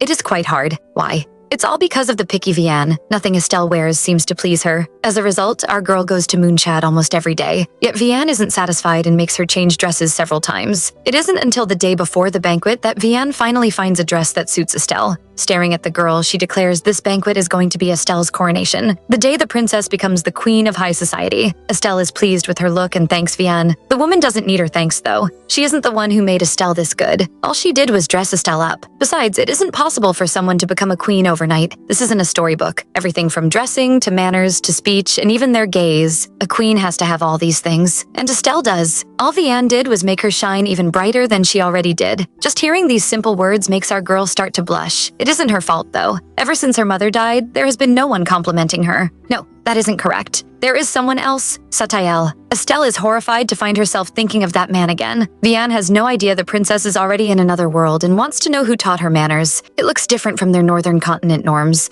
but that is what makes it even more unique. Estelle reveals it was her mother. Vianne feels a bit awkward, but Estelle isn't bothered. Instead, something else is on her mind, the absence of the cute Roa. She questions Vianne about his whereabouts, but the lady says he is busy. Here it is again. Estelle is sure Vianne is just avoiding the topic. No matter how many times she visited Moonchad recently, she has never seen Roa even once. Vianne tries to change the topic, but Estelle insists on knowing the truth about Roa. It isn't like she is worried about him, though. She just doesn't want her deal with him to end. But then she actually starts to worry. After all, a Roa in his child form is no match for that great demon. Vianne pulls the princess closer to her. Looking into her eyes, she suddenly warns her. Trust no one, she tells the girl. Estelle is surprised and asks if she should be wary of even Vianne. The woman agrees. She advises her. She can use everyone around her, but she must never trust them. She tells Estelle that creatures like demons are far more dangerous than she thinks. Especially for someone like Estelle. Going back home, Estelle is a bit heartbroken, but she tries to console herself. It is, after all, because she has gotten closer to Vianne that the lady would warn her. Estelle tries to convince herself that getting close to demons wouldn't be good for her, but she actually feels lonely again. She had already begun to see them as friends. Estelle stops herself from thinking. She doesn't have time for such thoughts. Right now, what she has to do is prepare for Ayla's birthday banquet tomorrow. For the Harton royal family, the banquet might just be a way to show off their empire's strength. But to Estelle, this is her opportunity to reestablish her forgotten presence. Ayla's birthday party is always held for a week, but our girl decides to take Vianne's advice and only shows up for 2 days. That way, she will remain mysterious. 2 days is also enough for her to meet all her important targets. Drumroll. It is finally the day of the banquet. Seeing her reflection in the mirror, Estelle finds it funny. This is really an extravagant appearance for a princess whom everyone called abandoned. Our girl finally stands, and boy is she gorgeous. It is time to head to the banquet hall. While Estelle is taking her sweet time, someone else is about to die of anxiety. Vianne has been waiting for the princess to make her appearance. She is so nervous that she starts counting the crystals decorating the ceiling. When has she ever done something like that? Vianne tries to calm down, but just the thought of what that demon lord would do if she failed to do her task properly is enough to send her panicking again. All around her, people are also starting to talk, muttering about the princess's lateness. Some people try to defend her, saying she might be waiting for the empress to arrive so she wouldn't steal her light. Since Vianne is their leader, they turn to ask about her opinion. Vianne is too worried to answer them and just says she isn't sure. The girls don't give up and ask about the recent friendship between Vianne and Estelle. All of a sudden, everyone wants to talk to the princess and even asks if she holds tea parties. Vianne finds this so funny. How did these people suddenly become interested in the princess, whom they used to mock and call a desert girl? Really, humans are so cunning. There comes the sound of trumpets, and the crown prince suddenly comes down the stairs. Beside him is Enriha, the young lady of Count Fuer's family. Vianne is immediately bored and looks away. Since it is not the princess, then she isn't concerned. Vianne thinks it is funny since they found someone who looks just like the princess. But whether the girl resembles Estelle or not, it wouldn't matter when the princess herself appears. With Estelle wearing her masterpiece, Vianne is sure the girl would crush these other ladies. Vianne hears a sound and turns around. Estelle has finally arrived. Just as she predicted, the minute Estelle comes down the stairs, everywhere is silent and everyone is stunned. Too beautiful. Just too beautiful. Take my bow, my queen. Our female lead doesn't seem too bored by everyone's stare. She confidently walks over to Vianne and greets her. As soon as it is confirmed it is the princess, people around immediately crowd her and start praising her. But everything stops as the trumpet sounds again. The emperor and empress have arrived. But what is more stunning is when the emperor calls Estelle and tells her to come stand beside them. The king invites Estelle up to stand with him. Estelle isn't too touched. After all, this man could even bury her achievement of finding a cure for Ashelon and saving his life. The least he can do is keep his promise. Estelle is sure the king is trying to confirm and see if she has pulled anyone else into her camp besides the Marchioness. Looking at Ashelon beside her, he doesn't appear sick. At most, he only looks a little thinner. It is only then that she notices him standing next to Lady Enriha. Seeing the woman with the same hair and eyes standing next to the prince makes her feel very uneasy. She had heard rumors about a potential engagement between the two. Since there hasn't been a formal announcement, that means there is something Ashelon doesn't like about it. The emperor starts to give his speech, but no one is listening. Ayla, in particular, is wondering what her husband is planning now by bringing the princess to his side. She keeps glaring at Estelle, who knew that this wretched girl who has always been ignored would suddenly become the talk of high society. Her anger becomes worse seeing the Marchioness cheering on Estelle from below. Why did that cunning woman suddenly start helping the princess? The princess has slowly gotten out of her grasp. Before, she would have willingly worn the old clothes Ayala sent over without a word. But now with the Marchioness, the owner of Moonchad, behind her and backing her up, that disgusting girl has become much bolder. Now everyone is curious about the princess. wondering how she won the favor of the Marchioness. What angers the queen the most is that at her birthday banquet, it is that wretched girl who is receiving all the attention. The banquet has started and everyone else is dancing. Only Estelle stands in a corner, neglected. According to customs after the royal family, she is supposed to dance. No one can do so until she has begun dancing. But as always, nobody pays attention to these rules. But Estelle isn't too bothered. When Vianne approaches her and asks about it, she tells the woman that rushing into things can cause trouble. Her only goal tonight is to stand beside the emperor, and she has already achieved that. Seeing that she really isn't hurt, Vianne hugs her, then leaves. Watching people dance suddenly makes Estelle remember something. The first time she and Satael danced together. That was also her first dance with a partner. Estelle is a bit frustrated. Why does she keep thinking about this man? No matter how hard she tries to avoid it, his face keeps coming to her mind. But deep down, she secretly wishes he were here. He is the only one who has given her a pleasant memory of a banquet in her entire life. She doesn't know why, but Satael has not been around lately. Even this morning, he disappeared somewhere, and she never got to show him how she looked in her dress. Estelle feels a bit sad. She knows he might not be interested. After all, the banquet and dress are only special to her. But before she can continue with her sad thoughts, she sees the man standing opposite her. Why is he here? She thinks. Girl, you just begged for him to be. Even in his ordinary clothes, he is more handsome than those nobles covered in countless jewels. Seeing that no one seems to notice him, she is sure he must have used some kind of power. Indeed, he does as everything suddenly stops. Time seems to have frozen again as he approaches her. When he gets close, she asks why he is here, but he tells her it is only natural he should be. Estelle is pleased. She thought he wouldn't show up, but he did. He even says he knows this is an important moment for her. Estelle knows that for some like him who has eternal life, this is just a passing event to him. But yet, because it is important to her, he came to the banquet to celebrate this moment with her. Everything, just for her. And just like that day, he slowly bows and offers his hand for a first dance. How can Estelle refuse? It really feels like she has been hooked by this devil. Without thinking, she hurriedly grabs the hand he offered. The two are still having their lovey-dovey moment. Spare us single souls, please. All Estelle can see is Satael. Her eyes and heart have been captivated by him. When he compliments her, she blushes. This is really the look of a woman in love. Satael wants to know if she likes it. She always said attending a banquet was her wish. Hearing the word wish brings back some memories Estelle had already forgotten. After her mother died, our girl got pretty lonely. No one paid attention to her.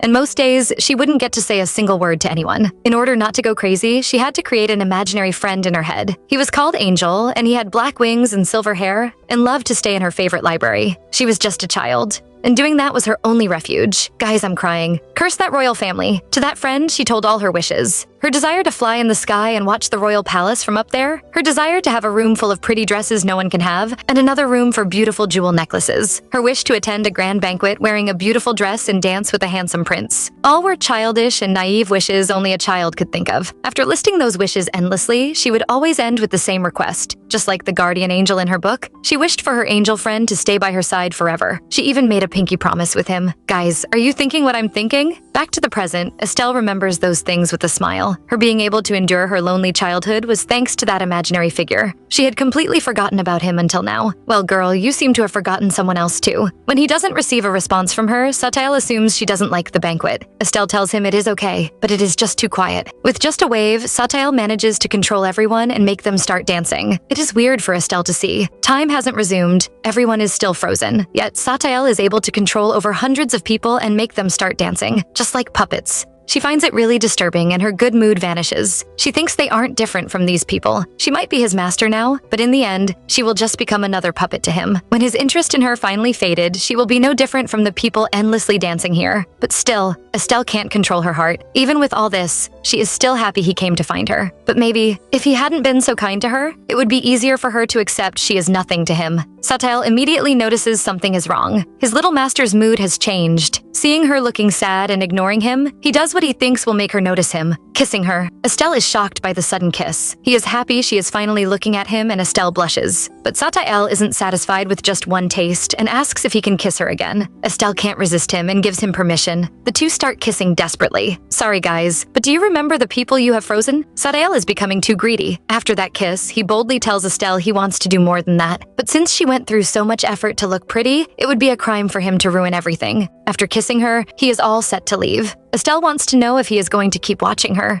Satael doesn't answer, but wants to know what she thinks. Would she like him to? Estelle wishes for a lot of things. If only time could just stop forever like this. If only this puppet show of a banquet can just go on endlessly, but unfortunately, they cannot. And so she turns down Satael's offer. Immediately, the people around start to move again, and Satael has disappeared. Estelle is a bit disappointed, so she refuses the offer of some ladies to chat with her. Instead, she decides to go out and get some fresh air. Outside, Estelle is trying to calm herself down, but while she just wants peace, it is obvious some people don't. Like now, the queen has come out to corner her. Seeing how mean and twisted the woman's face is, all I can say is, here comes trouble. Of course, the empress didn't come outside to have a lovely conversation with Estelle. Seeing the look of jealousy in the woman's eyes, Estelle starts to tremble again. She had already promised herself before coming to the banquet hall not to tremble in front of Ayla, but that look in the woman's eyes is really scary. But why would the queen who has everything be jealous of her who has nothing? This is really confusing. Ayla asks why Estelle sent back the dress she prepared for her. Our girl tells her the Marchioness of Parsilia already gave her a new dress as a gift,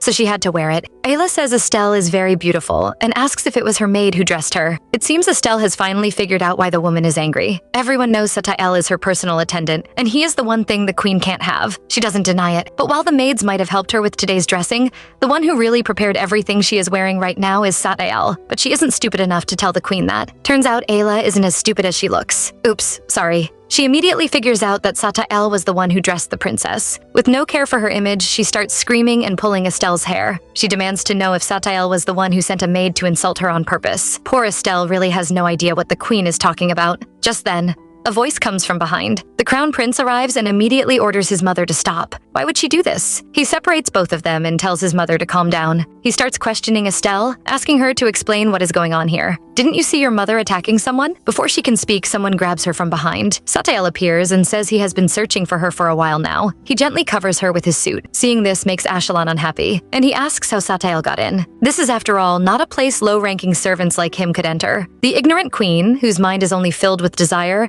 immediately starts talking about how Satael is here to see her, startling even her own son. Satael ignores the mumbling woman, ready to take Estelle back into the banquet hall. But would those two royal members allow them to go? Ashelon is even more annoyed seeing how Satael behaves. How dare he hold his head up in front of him, the crown prince? That arrogant fool. He seems to be no better than his mother as he immediately draws his sword and prepares to attack Satael. He asks if our male lead wants his head to be cut off right here. Sir, I think you should be worried about yourself. The sword grazes Satael, and blood starts dripping. Ashelon feels proud and even asks that the great demon lord kneel and bow his head to him. He wants Satael to apologize for his so-called rudeness. Estelle is scared and immediately rushes forward to stop him. She apologizes on Satael's behalf and says he is just a maid who hasn't been in the palace for long, so she hasn't had a chance to educate him. Girl, can you please remember this man is the demon lord? Stop degrading him. What a joke. Her pleas don't even work as Ashelon turns the blade on her. He tells her to step aside if she doesn't want to be the one losing her head. Before he can do anything, he makes a mistake by looking at Satael. All of a sudden, Ashelon turns the sword around and stabs himself. Thankfully, the wife protecting Satael is quick to cover Estelle's eyes so she doesn't see anything. He then pretends to apologize and says it is cold already. He asks Ashelon to forgive him. The next thing we see is Ashelon waking up in bed. For some reason, his head feels like it is going to split. Also, why is he in his bedroom? He was pretty sure he was just at his mother's birthday banquet. If the banquet hadn't been a must, he would have skipped it. He was already in a bad mood, and yet Estelle kept bothering him. The bothering was her looking beautiful in that dress, and even managing to stand next to the emperor. He just doesn't know if it was the Marchioness of Parsilia that helped her, or if his father had suddenly turned stupid. When he saw her going out alone to the balcony, he thought of following her and having a conversation with her, but after that, he cannot remember anything. It seems like someone purposely removed his memories. He immediately demands to see Ration. He really wants to know what happened at the banquet. Soon the man arrives. Ashelon looks up at him, but at the sight of the sword, he recovers his memories. Remembering how he stabbed himself with the sword, his stomach starts to hurt. It seems like from now on, just seeing a sword will trigger him and bring him pain. In frustration, he commands Ration to take the sword away. While Ashelon is busy panicking, Satael and Estelle have returned to their room. Estelle is a bit surprised since she was just on the balcony a moment ago. While she is confused, Satael offers to run her bath. Not only does she want to run it, but he also wants to bathe her. Estelle isn't comfortable with that. Not only has she always bathed alone, but she also feels very awkward around Satael right now. The man insists on bathing her. Not only is the blood hard to wash off, but he also needs to make sure she isn't injured anywhere else. With no choice, Estelle can only strip and get into the bathtub. She is a bit concerned about Satael, though, especially the huge wound on his neck. The man himself doesn't answer. The look on his face seems to tell her not to worry about unnecessary things. Estelle is feeling a bit guilty. She is surprised Satael is also able to get hurt. He explains he is currently in human form, so it is only natural for his body to also bleed. He is more concerned about Estelle, though, wondering if she was scared. More importantly, he wants to know why. Why was she so scared? After all, he only punished Ashelon according to what he deserves. Estelle insists Satael has already gone too far. Girl, that man literally wanted to kill someone? Thankfully, Satael is more rational and tells her he didn't even think he did enough. He isn't even angry that the man hurt him. Instead, he is mad that the man raised his sword at Estelle and even cut her hair. With a kiss, he tells her what he really wanted to do, to cut off Ashelon's head himself. Estelle has already convinced herself into sadness again. She thinks that what happened earlier was just Satael's annoyance at someone touching his property. Satael, who has no idea what she is thinking, is still promoting himself. Not only did he not kill Ashelon,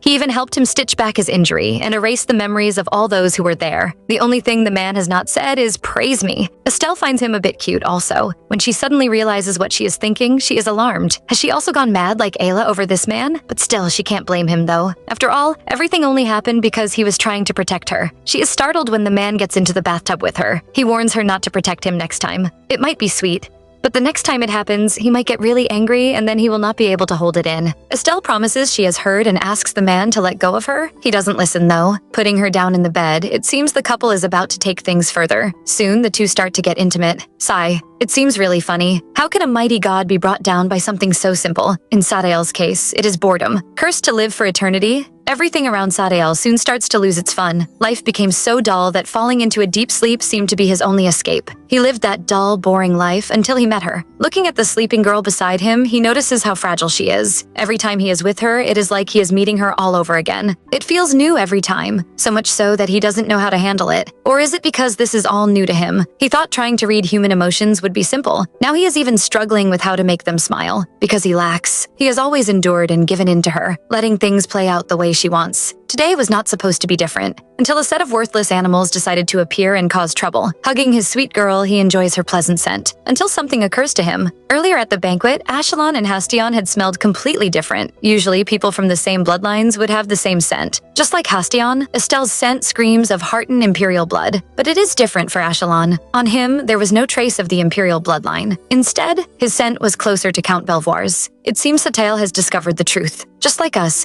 Satael finds it funny how the king had unknowingly raised another man's son, and was even so proud as to place him on the throne as the crown prince. Satael is already sure of what Hastion's reaction would be when he finds out. And this will give Estelle an advantage. But Satael finds it strange. He started Moonchad as a way to track human affairs and left it in Roa's care. Whenever he wakes up, Roa would give him a rundown of everything that had happened. So how come he didn't this time? Boss, your subordinate has betrayed you. Satael is not willing to make a move against Roa though. First, he thinks the boy just lets his emotions control him. After all, he is just a little fool. Second, he is worried that Estelle will fear him if he does anything to Roa. She might even hate him. So, for the sake of keeping the beauty by his side, he decides to leave Roa. Really. All his patience has been used up on this little master of his. The next day, rumors started to spread since the Empress and the Crown Prince skipped the second day of the banquet. Everyone finds it quite strange, especially since the Empress made a big deal, vowing to stay longer at her banquet this year, yet she just disappeared. Even worse, the Emperor hardly stayed for 10 minutes before he too left, and the Princess is only going to attend on the third day. The curious nobles all make up their minds to ask her about it tomorrow. The person they are all planning to question is just waking up from sleep.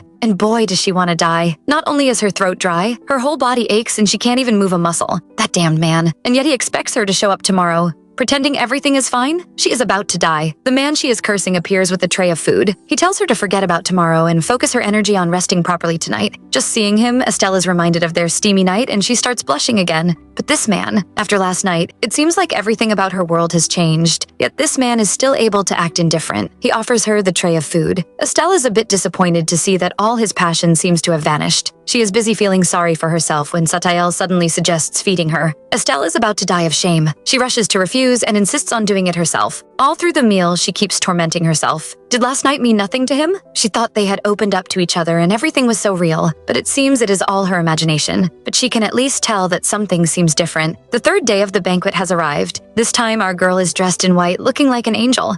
Beyond that appearance, though, she is very sore, but at least she can still move around. The maids who are dressing her up seem to have fallen in love with her. I understand, girls. She really does look beautiful. Estelle is determined to meet Raishin today. She is worried, though, as she doesn't know if he will even be willing to talk to her when the time comes. But if he is really from Deveris, then he should have also guessed that she is also of Deveris blood. The fact that he has shown no plans of recognizing her means that something must be going on, and chances that it isn't a positive reason is very high. She is afraid their conversation might be bad. Before she can overthink again, her maid suddenly announces that the same Raishin is here to see her. Estelle is surprised as she didn't expect him to come to her first. The maid tells her Raishin seems to have something he needs to deliver, so he came in person. Estelle doesn't believe this. Raishin has a high position with servants under him. There is absolutely no reason for him to come here in person. It must all just be an excuse to meet her. She rushes to change and then goes to meet the knight. She finds him staring out the window at the ice castle. Immediately, he notices her. He turns around and kneels to greet her. The two exchange greetings and Estelle offers to have tea made for him. Raishin refuses. He didn't come here to drink. Besides, he is still on duty. It seems like he really came here just to deliver something to her as he immediately brings out a hairpin and hands it over to her. Estelle is surprised to see it.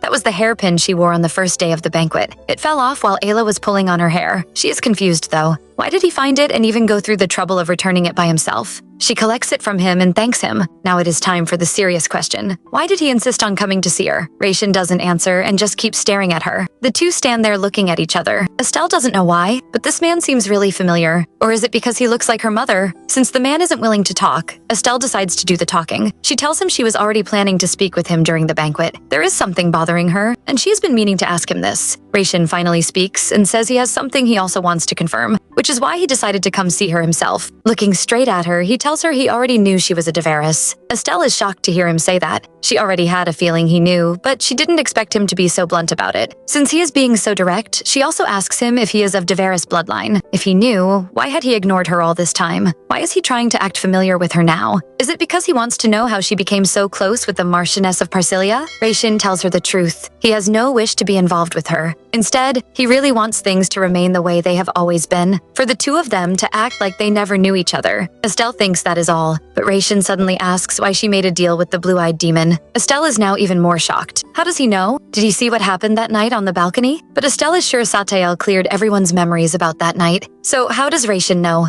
Estelle refuses to answer. What she didn't expect was Raishin's outburst. He suddenly yells at her for being reckless, asking what she was thinking. He demands that she break the contract immediately. Even a fool would know better than to make a contract with the demon. He grabs her shoulders and he asks her if she really understands how important the contract she has just signed is. He even dares to bring up her dead mother, asking if Estelle is not ashamed to face her. Estelle finally gets angry. She slaps his hands off and tells him she knew. She knew exactly what she was doing and the price she would have to pay. Raishin arrogantly says she is too young to understand anything, but Estelle sits him up. She asks him why. If the thought of her contract disgusted him so much, did he not try to stop her much sooner? He has been a knight of Ashelon for years now. There is no way he doesn't know what the imperial family is like. So when she was suffering and struggling, where was he? He clearly knew what she was going through. He knew that her mother was dying, that the crown prince had her crawling on the ground like an animal. So where was he then? And what gives him the courage to come back and question her? Raishin is speechless. He apologizes and tells her he indeed acted out of line, but that doesn't mean he has given up. He is determined to find a way to break the contract for her. Estelle has made up her mind, however. She refuses his offer and tells him she isn't willing to break the contract. Just like he said in the beginning, she will live her life as he wanted and act like they never knew each other. All he has to do is stay out of her business. Yes, girl. Once again, fangirl Vianne is here and all she does is praise the princess beauty. She can't stop talking about how good Estelle looks in her dress. Our girl thanks her and says the woman also looks lovely. Vianne reveals she spent a long time choosing it. After all, she wanted to match with Estelle today. God, the only thing missing are the love bubbles. However, Vianne notices that Estelle looks kind of sad today and wonders why. Estelle says she is fine, but Vianne is not having any excuses. Estelle feels sorry as today was supposed to be a happy day. Vianne isn't worried about that though. She has now taken on another duty, the task of making the princess smile. And so she brings out her spiderweb to tease the princess with. It works, and Estelle starts smiling. She says it might be because today is the last day, but she is feeling a bit nervous. She thanks Vianne for worrying about her. She has made up her mind to keep it a secret that Raishin knows about her contract with Satael. She doesn't know what Satael might do once he finds out. He might even kill Raishin. Once again, she starts her pity party. Maybe Russian was actually not wrong. After all, no sane person would make a contract with a demon, even more as the last surviving royal of the Devaris family. Maybe that was why Russian was so angry, but she really didn't have a choice. She already had no hope left. If she had even the tiniest amount of hope, she would never have made the stupid choice of forming that contract. She suddenly asks Vianne if there is a way to break a contract with a demon. Vianne seems to misunderstand as she pulls Estelle close, trying to comfort her. Estelle quickly explains it was just a random thought. She was just curious. Vianne says there is a way, however, only Roa knows. Realizing she has just said the forbidden name, she stops talking and asks Estelle not to bring up this topic again, especially not in front of Satael. Estelle smiles and says she understands, but inside she is frustrated. It seems like there is really nowhere she can truly turn to. She might already know that, but the truth is really unbearable. Hessian Selver is panicking. It has been several days since the ice castle appeared, and he still has no information about it. The only thing he finds in the Imperial Library is a book talking about the history of Hartan, but he finds the story ridiculous. According to the story, the founder of the Hartan Empire entered an empty continent covered in snow and ice. There were no humans there, and he soon fell ill because of the harsh cold. Just as he was about to die, he stumbled upon the ice castle. Inside the castle lived a blue-eyed demon. The human, desperate to live, offered his body to the demon. In exchange, the demon lifted the ice castle into the sky and the snow ceased. Soon the ice melted, and a land where humans could live was created. Thus the founder established the Hartan Empire in the frozen land. Hessian is not impressed by the story. Besides, the official history books of their kingdom says the first emperor offered his soul to the gods to create a miracle, so how did it become a demon? But the scholar is really worried. Because they have almost no clue about the ice castle, he can't even afford to disregard an absurd story like this one. Even worse, after the banquet, the emperor is sure to come looking for answers. With no results to show, Hessian really wishes he can just run off and go hide in his tower. The frustrated scholar decides he has had enough and goes back to his room to rest for the day. As he walks through the palace halls, he meets an unexpected person. Hessian almost feels like cursing his luck. He stops to stare at the ice castle when he suddenly sees a ghost standing in front of him. He is so scared he ends up falling to the ground. However, it isn't a ghost. Looking up at the culprit who he had mistakenly bumped into, he is pleasantly surprised to see it is the princess's attendant. The last time he met the princess, he was so focused on stealing her into his tower, he never properly looked at her attendant. It is only now he notices how handsome this attendant really is. Suddenly, Hessian seems to see stars twinkling around the young man. But that is not enough to turn the scholar's heart. His heart belongs to the princess. And so he starts looking behind Satael, eager to see if the princess is hidden behind him. Not seeing her, he doesn't give up and starts questioning Satael on when she would be free. Old man, get that blush off your face. He is even willing to ambush her and tells Satael to tell him the time she usually visits the Imperial Library so he could wait for her there. Our poor boy. Having to listen to another man planning to steal his girl. But he did not just appear in the middle of the night to scare Hessian into having a fall. Our male lead has come to ask Hessian about the Imperial Bloodline ceremony. Hessian is stunned to hear this. Just like the name suggests, it is a ceremony used to prove imperial blood. It was once practiced by the Hartan imperial family when women claiming to be pregnant for the emperor appeared. When the child is born, this ceremony is used to confirm if the emperor is really their father. To perform this ceremony, a special medicine that reacts to blood is used. However, because the medicine is very hard to make, the ceremony is rarely performed. Hessian says there is indeed a ceremony like that. However, there is no need for it among the current imperial family. It is only used when the emperor doesn't remember having a child. Now that Satael is aware such a ceremony exists, he can start his plans. But first, he escorts the scholar back to his quarters. Along the way, the old man keeps complaining about his research on the ice castle, or lack of. Seriously, his research is going nowhere. And that damned castle, there is nothing they can do about it. Destroying it seems to be impossible. According to history books, one of the previous emperors attacked it with weapons, but it didn't even have the smallest damage. And because of the emperor's lie praising the castle as a good omen, it is even more impossible for them to attack it now. For Hussein, the best option would be to make the castle disappear again, or find something that really proves the ice castle is really a blessing from the gods. The poor man is about to die of worry while the real castle owner just walks innocently beside him. The only other option Hessian can think of is having the ice castle descend to the ground. Not only would it make people feel that the castle is safe, it would also be easier for research. But because it keeps floating in the sky, it makes everybody feel uneasy. Maybe the demon lord is feeling a bit guilty as he wonders if he should really bring the ice castle down to the ground. However, Hessian has no idea of his real identity and is simply frustrated by this young man. How does he expect them to move a castle floating in the sky? Already stressed by the boy's thoughts, the old man becomes even more frustrated when he sees the boy's clothing. In this cold, not only is the young man not wearing any coats, he even has his shirt half open. Hessian can't understand why, so he assumes the poor man is being mistreated and even wants to speak up for him. Seeing the young man smiling and looking so innocent, Hessian is sure he is correct. This poor boy. Just because he is so handsome, those other attendants must have become jealous and started bullying him. The scholar's paternal love is about to overflow. Satael is playing his role as the innocent flower till the end and smilingly says he forgot to wear it. And there goes Hessian's fatherly love. Now he looks like he is staring at a monster, wondering how on earth anymore can dress like this in this cold. And it is even in the middle of the night when everywhere is freezing. The demon lord, who has now realized that not wearing a coat is strange, vows to always wear one. He thanks Hessian for this advice. The old man is surprised. Watching the young man leave, he decides he is a very strange fellow. The man Hessian has been desperate to avoid is busy working late into the night. The emperor is busy signing documents when somebody arrives to report that a rebellion has broken out. The emperor is not bothered and orders them to send more soldiers to deal with them. The king ruthlessly says it seems burning down an entire village and its occupants the last time wasn't enough of a lesson. The emperor is really wicked and cowardly. Why do I say that? You see, the main issue here starts from a place called Metatia. It is the midpoint and dividing line of each continent. Located at the border between continents, Metatia is an evil place. It is a vast forest which constantly shifts and changes its form,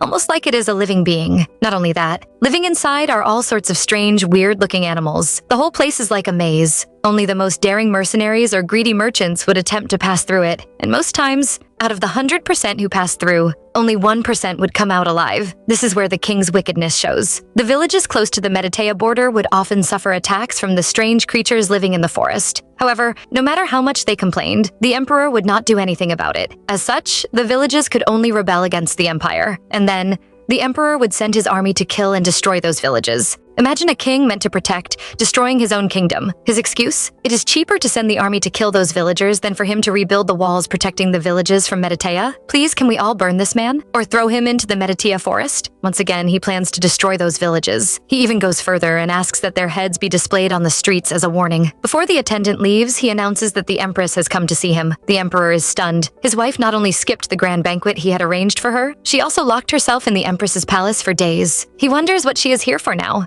However, he is truly shocked when he sees the woman. Who can tell him why his wife looks like she is suffering from a bad case of drug addiction? And she is indeed. Even in her husband's presence, Ayla keeps muttering about how he no longer comes to see her, not even in her dreams. Let me guess, she must be thinking about Satael. Hastian is irritated and asks if she came here to speak about dreams. But Ayla has made up her mind. With a twisted expression, she directly tells the emperor she wants the princess's attendant. Hastian has never been so frustrated. Hearing his own wife ask from a servant from the princess court, he finds it funny. Just because he let it slide when she had multiple lovers, even when she had that long affair with Count Belvoir, she thinks she now can come to his office and boldly request for a servant? Of course he didn't mind that she had several lovers. After all, he was also seeing different women at that time. But for the woman he thought was smart to say such nonsense about a servant without any shame, she must have lost her mind. The queen has no idea of what her husband is thinking, and even describes the servant for him. With no choice, Hastian promises to do his best, then tells her to leave. But however wicked the emperor might be, he is also a smart man. Seeing how obedient the queen became just because he gave a promise to help her get a servant from the princess, and seeing how she came to him for help when she could have personally just arranged everything by herself, it only leads to one conclusion. She doesn't want that man to hate her. The emperor finds that thought funny. How could she, the empress of a whole empire, be afraid of a servant hating her? He must have also lost his own mind too. But since he has already been noticing the princess's recent changes, he decides to keep an eye on this too. The master and servant duo who are being plotted against have no idea about this. Although the banquet is still ongoing,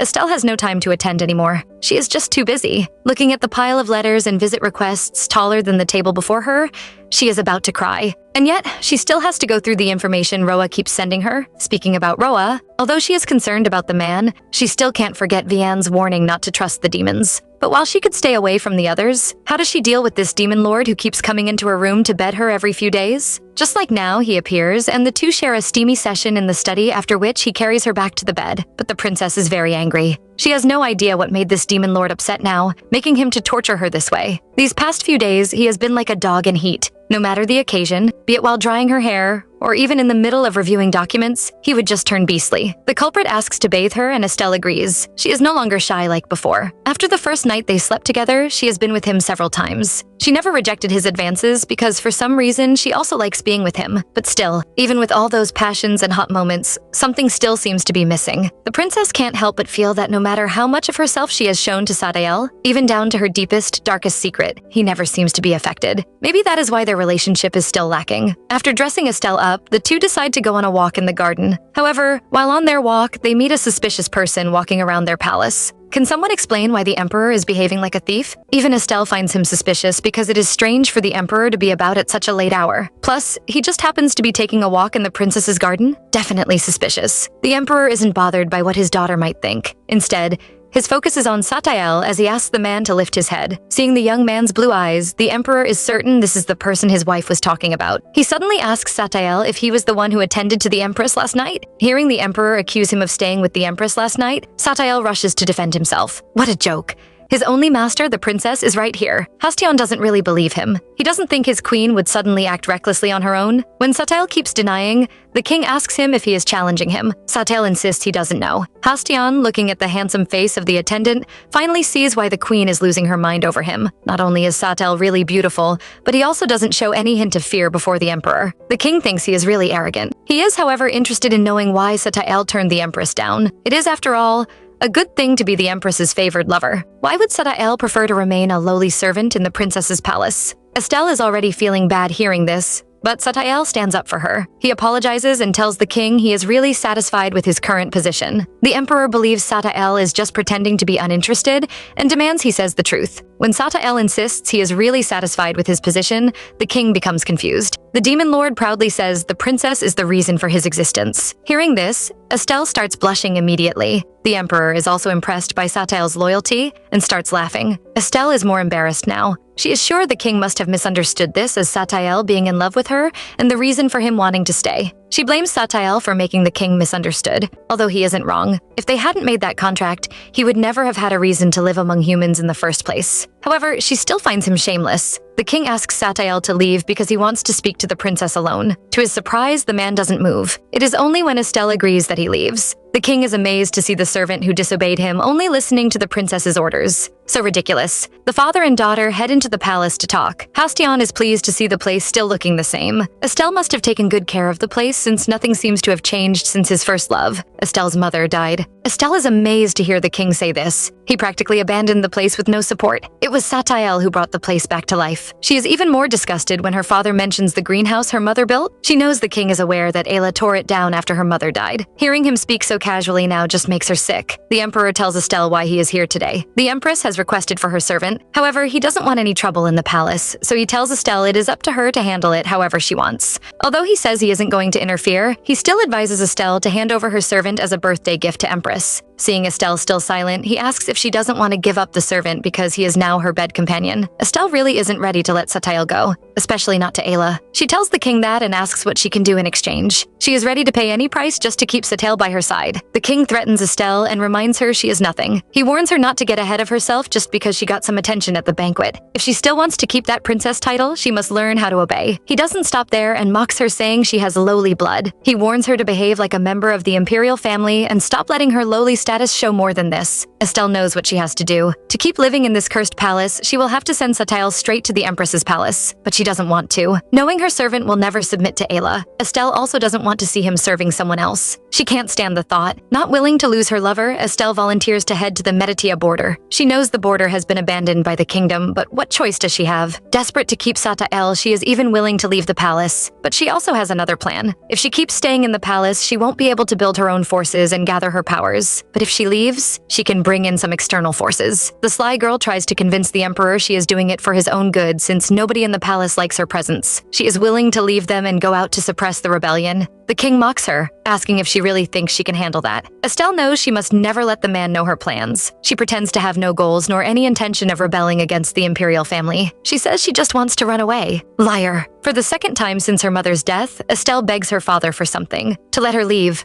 The news of the princess's departure seems to have spread. While her father might feel nothing towards his daughter leaving, the same cannot be said for the crown prince. Look at him getting violent in front of the king as soon as he hears the news. The crown prince is about to lose his mind. He starts shouting at his father as soon as he enters the king's office, asking why he is sending his stepsister away. He tells the emperor this was never their plan. The emperor reminds his son he is no longer a kid. The days of needing the princess to be his toy are already over. With no other excuse to keep the princess, the crown prince leaves the emperor's office, but he is still troubled. Everyone, even the old nobles, seem eager to drive Estelle out of the palace as soon as possible. They have always hated having this noble princess with half the blood of a servant. Therefore, seeing a chance to send her away, they are very happy to take it. The prince tries to convince himself this is for his own good. but he is still so angry. He is on his way back to his palace when a servant stops him and tells him his mother wants to see him. Ashelon doesn't suspect anything and follows her into the empress's palace. He is eager to see his mother since she has been quiet for a while. He wonders what she is planning now. However, when the maid leads him to his mother's bedroom instead of the visiting room, he begins to feel something is wrong. He is right, because when he opens the door, he doesn't see his mother but Count Belvoir, his mother's long-term partner. Everyone in the capital might be aware of the queen's affair with the man, but the prince is still surprised to see him here. Although they might be political allies because of the man's position as his mother's lover,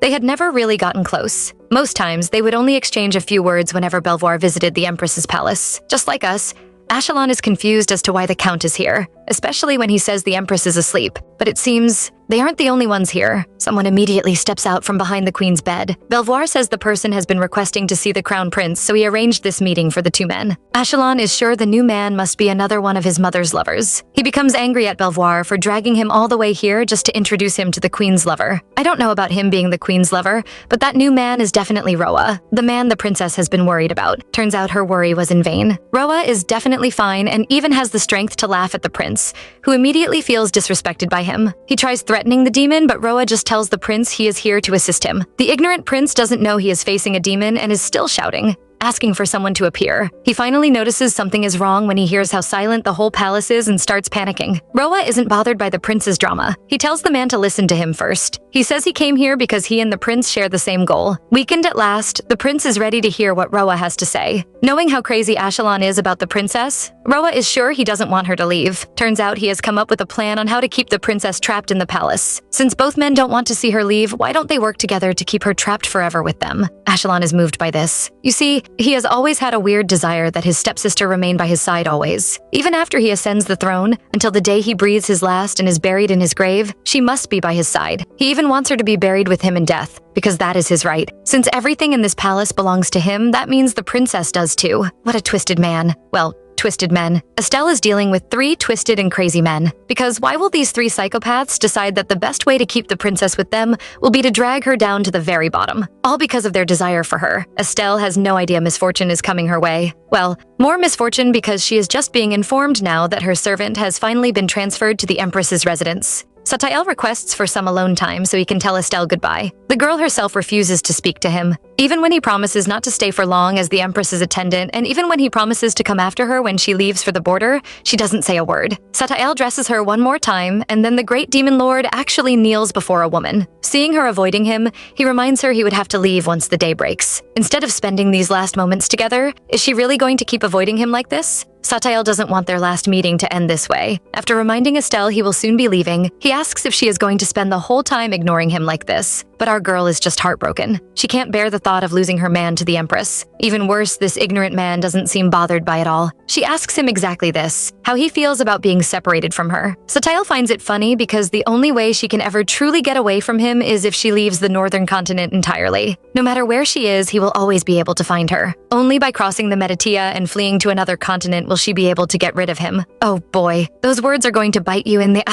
Our poor demon lord is still telling the princess sweet words, not knowing he just told his little wife how to escape from him in the future. Estelle is assured after Satael tells her the empress's palace is nothing. Since he says he also wants to confirm something from there, her mind is totally at ease. Satael hugs her and asks her to endure it even if she gets lonely. She starts blushing and is about to deny it, but he promises to visit her often. Seeing how tightly she is holding him, he wants to know if she doesn't want him to leave. Truthfully, Estelle doesn't want him to go, but no matter how much she hates to, she has to agree eventually because this is his wish. Therefore, she tells him to do what he wants. The two share a kiss and a hug, and so our favorite couple are separated. The 2 mad men are still having a meeting. Of course, I'm talking about Roa and Count Belvoir. Right now, Roa is busy teaching Belvoir on the ways by which demons form a contract. No idea why he is doing that. In essence, for demons to survive, they either have to consume human souls or form contracts with people who have powerful desires. Only then can they have a stable physical body and use their powers freely. He doesn't even pretend in front of Belvoir, and directly tells him he is just a perfect pawn for a demon to use since he is consumed by too much desperation. Of course, after using him, it is only fitting to discard him. Unfortunately for Roa, the demon lord has caught on to his little games. Satael has found out about Roa's contract with Belvoir and wonders why Roa would sign a contract with that man. He is eager to figure out what that little demon is planning behind his back. After all, Roa is not like other demons.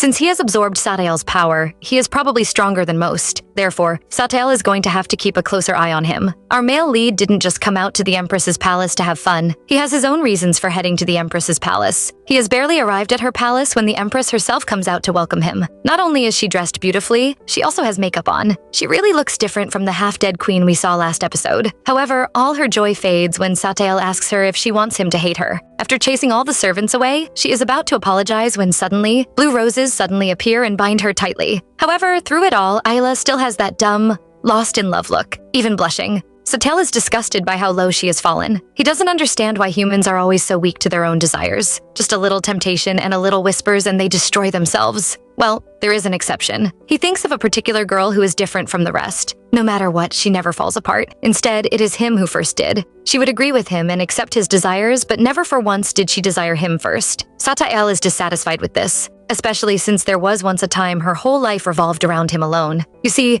the imaginary angel friend Estelle thought she had was not so imaginary after all. Satael was that friend. Used to her chasing after him, he is desperate to feel that again, and even maliciously wonders if he should make her feel that same loneliness she once felt. Maybe then, she would once again cling to him like before. Remembering how she asked him to do what he pleased, he has made up his mind to do just that. The rumors about the princess going to the Meditia border began to spread, and most people ridiculed Estelle. Some said she had been trying to use Marchioness Parcilia as a backing, while others assumed she had been banished by the emperor after angering him. The person they are talking about is having a meeting with her father. The emperor assures her she isn't going to do much at the border. She is just going there to be a symbolic figure, so she has no need to feel too burdened. Of course, since the emperor is such a show-off, a large departure ceremony is going to be held in front of the palace. Both the capital's nobles and citizens will witness it. Estelle has no intention of arguing with the king about anything. Not even when he asks about the Marchioness does she complain. Since the king is pretending to be worried about their close friendship being broken, she tells him she will keep in touch with the Marchioness through letters. Once she is alone, however, the princess shows her vulnerable side. She is about to talk to Satael when she remembers he is already gone. Seeing only a maid behind her, she is heartbroken and turns to leave. With her man no longer by her side, Estelle is feeling all sorts of ways. But just before she dies of depression, a friend sneaks in to see her. It is none other than Hessian Silver. Estelle is happy to meet the head of the Tower of Truth again. Hearing the man say he is here to report about the ice castle to the emperor, Estelle is excited, thinking there must be new results. Hessian disappoints her and reveals there is nothing yet. Just like her, Estelle knows the man must be in a difficult position. The king doesn't really want the truth. All he wants is a story from the Tower of Truth that he can use to convince the citizens the ice castle is safe and not dangerous. Seeing the old scholar about to turn into a stalk of grass from worrying too much, Estelle feels a little bit bad. After all, the ice castle appeared because of her, but there is no reason for her to say anything. Instead, it would be better for her if the castle keeps causing unrest in the kingdom. And so, she can only comfort the scholar by promising to visit him and hear more about his research. Please, can someone slap the blush off this old man's face? He looks like a girl in love, but there can't be peace around the princess for too long. Someone comes along to cause a little trouble for Estelle. Empress Ayla is here to mock Estelle and show off the fact Satael is now with her. The couple pretend not to see each other as Estelle only speaks to the Empress. Empress Ayla is going to see the Emperor. She is eager to mock Estelle, mentioning her departure to Meditia. She pretends to be upset and mockingly says she would be sad to see the princess leave the palace. We would have believed her if she wasn't smiling so widely. Estelle is not ready to indulge the Empress in her childish acts, but the woman doesn't stop. She is desperate to humiliate Estelle. Thinking Hessian is Estelle's new servant, she calls him too old to function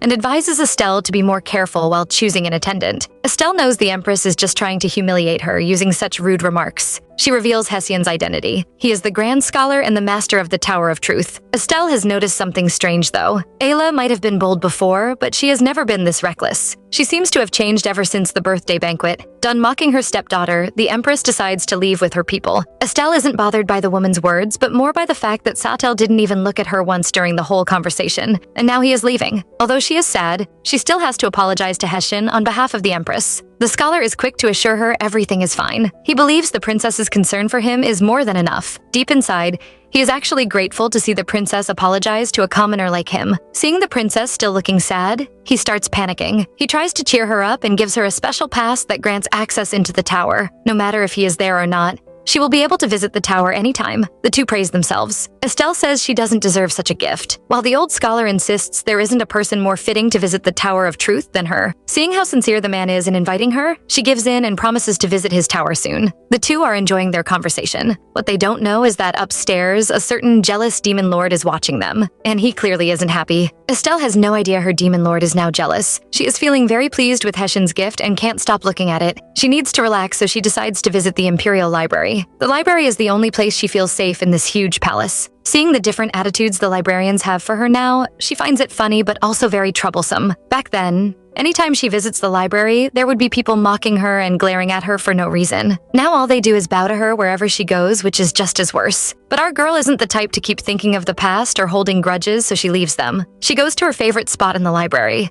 a hidden dark corner. She is happy just reading her books and enjoying the scent of old paper only found in libraries. It just brings her peace. What she doesn't notice is someone watching her from behind a bookshelf. She eventually hears a sound, but when she looks back, no one is there. But our female protagonist is very sure she saw a person's shadow just now. She keeps looking around, but the person has snuck up from behind her. Before she can do anything, he suddenly grabs her and pushes her down, nearly giving her a heart attack. Staring at the proud face of Satael, Estelle wishes she can kick this man away. She is surprised to see him because she saw the Empress returning to her palace. Turns out he sneaked away to come and see her, but that doesn't mean she has forgiven him for ignoring her. She tries to push him away, but the man stops her and warns her to be quiet lest they get caught. He says she doesn't look too happy to see him and she doesn't argue, just telling him to move away from her. Satael is more concerned about the necklace around her neck. It makes him so jealous, he suddenly starts kissing Estelle right there. While our female lead is confused, Satael has managed to pull the jewel off her. He wants to know why she accepted Hessian's gift. Our poor girl is so amazed by his handsome face,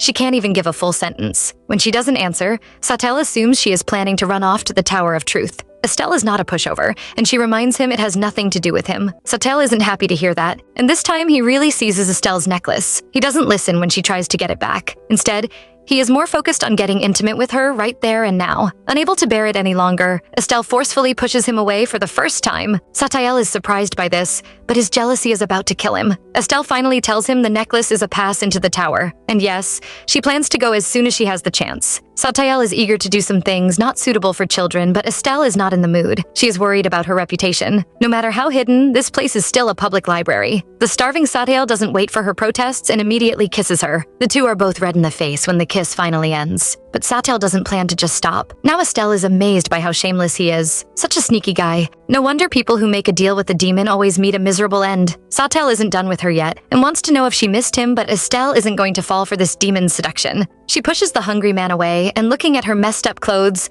wonders how she is going to go back like this. She doesn't forget to collect her necklace back. Even though the demon tries to act dumb, seeing her stern and serious face, he has no choice but to return the token to her. But he is extremely unwilling. As if eager to make amends, he tells her Vianne is already preparing the dress she will wear for the departure ceremony. Estelle is surprised to hear this name again. She really hasn't seen the female demon in a long time. These days, the woman always seems to be busy. Estelle wishes she can have a chance to hang out with the woman before she leaves for Meditea. Satael is concerned about his little lover and asks what she came to the library for. Estelle feels resentful as she tells him her plan was to rest for a while, but a certain someone just ruined it for her. She also warns Satael not to try anything reckless here. She has been coming here since she was a child, so this place is almost sacred to her. She glares at the man who almost made her violate her special place. Seeing how he smiles like an innocent little child, she can't stay angry with him. Satael wants to know what she means by a special place. Hearing her say she always came here to read books after her mother died, the demon is dissatisfied. He wants to hear Estelle talk about the time they spent together in this place while they were younger. When he keeps asking,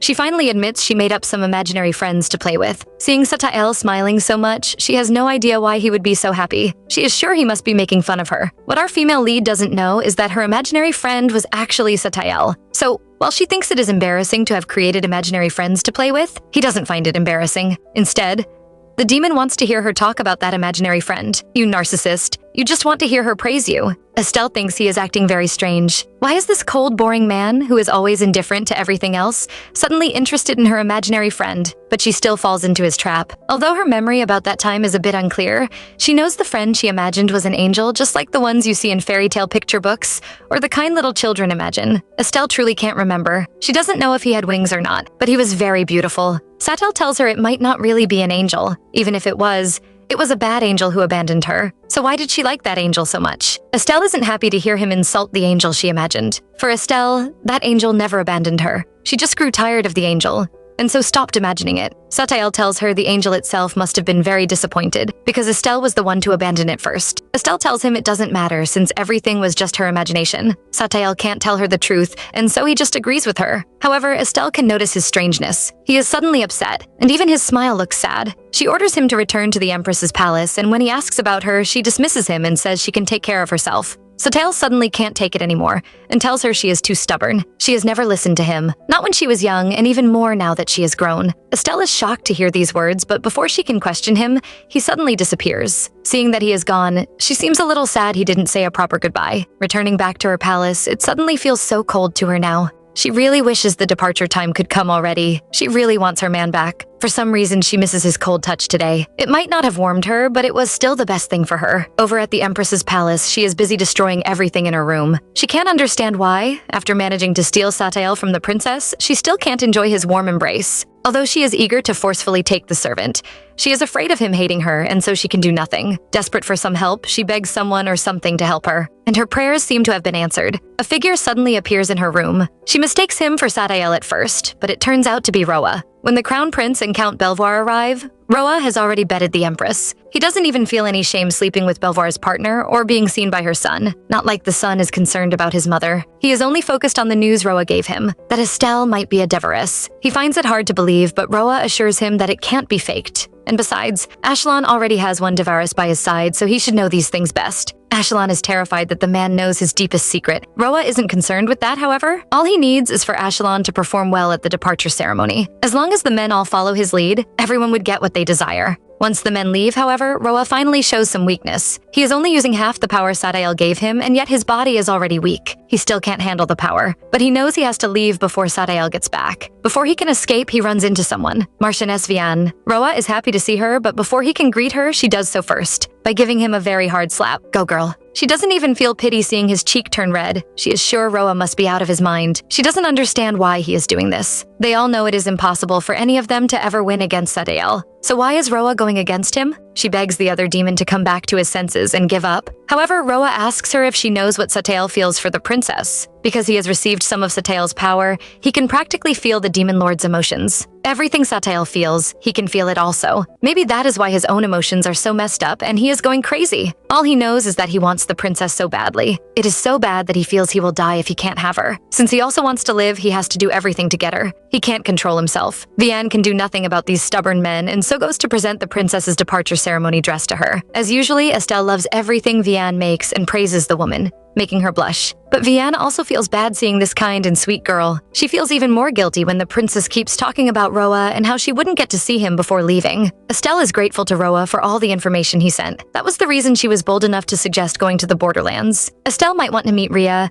but Vianne is determined to keep the two far away from each other. She tells Estelle Roa is busy and says she would greet him on the princess's behalf. Vianne can't control herself and tells Estelle not to keep meeting with Roa anymore. That is the only warning she can give Estelle. She gives the princess her blessings and then leaves. Estelle has started a new habit recently, taking a walk close to the Empress's palace, hoping to see Satael from afar. Once again, goes there, but she still doesn't see him. She is a bit worried about him. Ayla has been holed up in her palace, and as a result, she hasn't seen Satael even once. She has no idea what is going on. Vianne's words are also bothering her too. Estelle is so busy thinking, she doesn't notice someone coming up behind her until he gets near. Startled, she turns around to see Count Belvoir. However, who can tell her why he is looking at her like that? It's almost like he wants to eat her up. Pun intended. Estelle is afraid he might have found out her secret identity as the masked woman. Well, she can't be more wrong. The Count seems really weird today. Not only is he not arrogant, he even begs Estelle to spare some time to speak to him. He begs her to take a short walk with him. As they walk, the female lead has to mention how bad the Count looks. She is worried about him because he was absent during the Queen's birthday banquet. Her simple question makes the man fall apart. Estelle expects Belvoir to bring up the necklace, but the man suddenly starts talking about how much he desires the throne.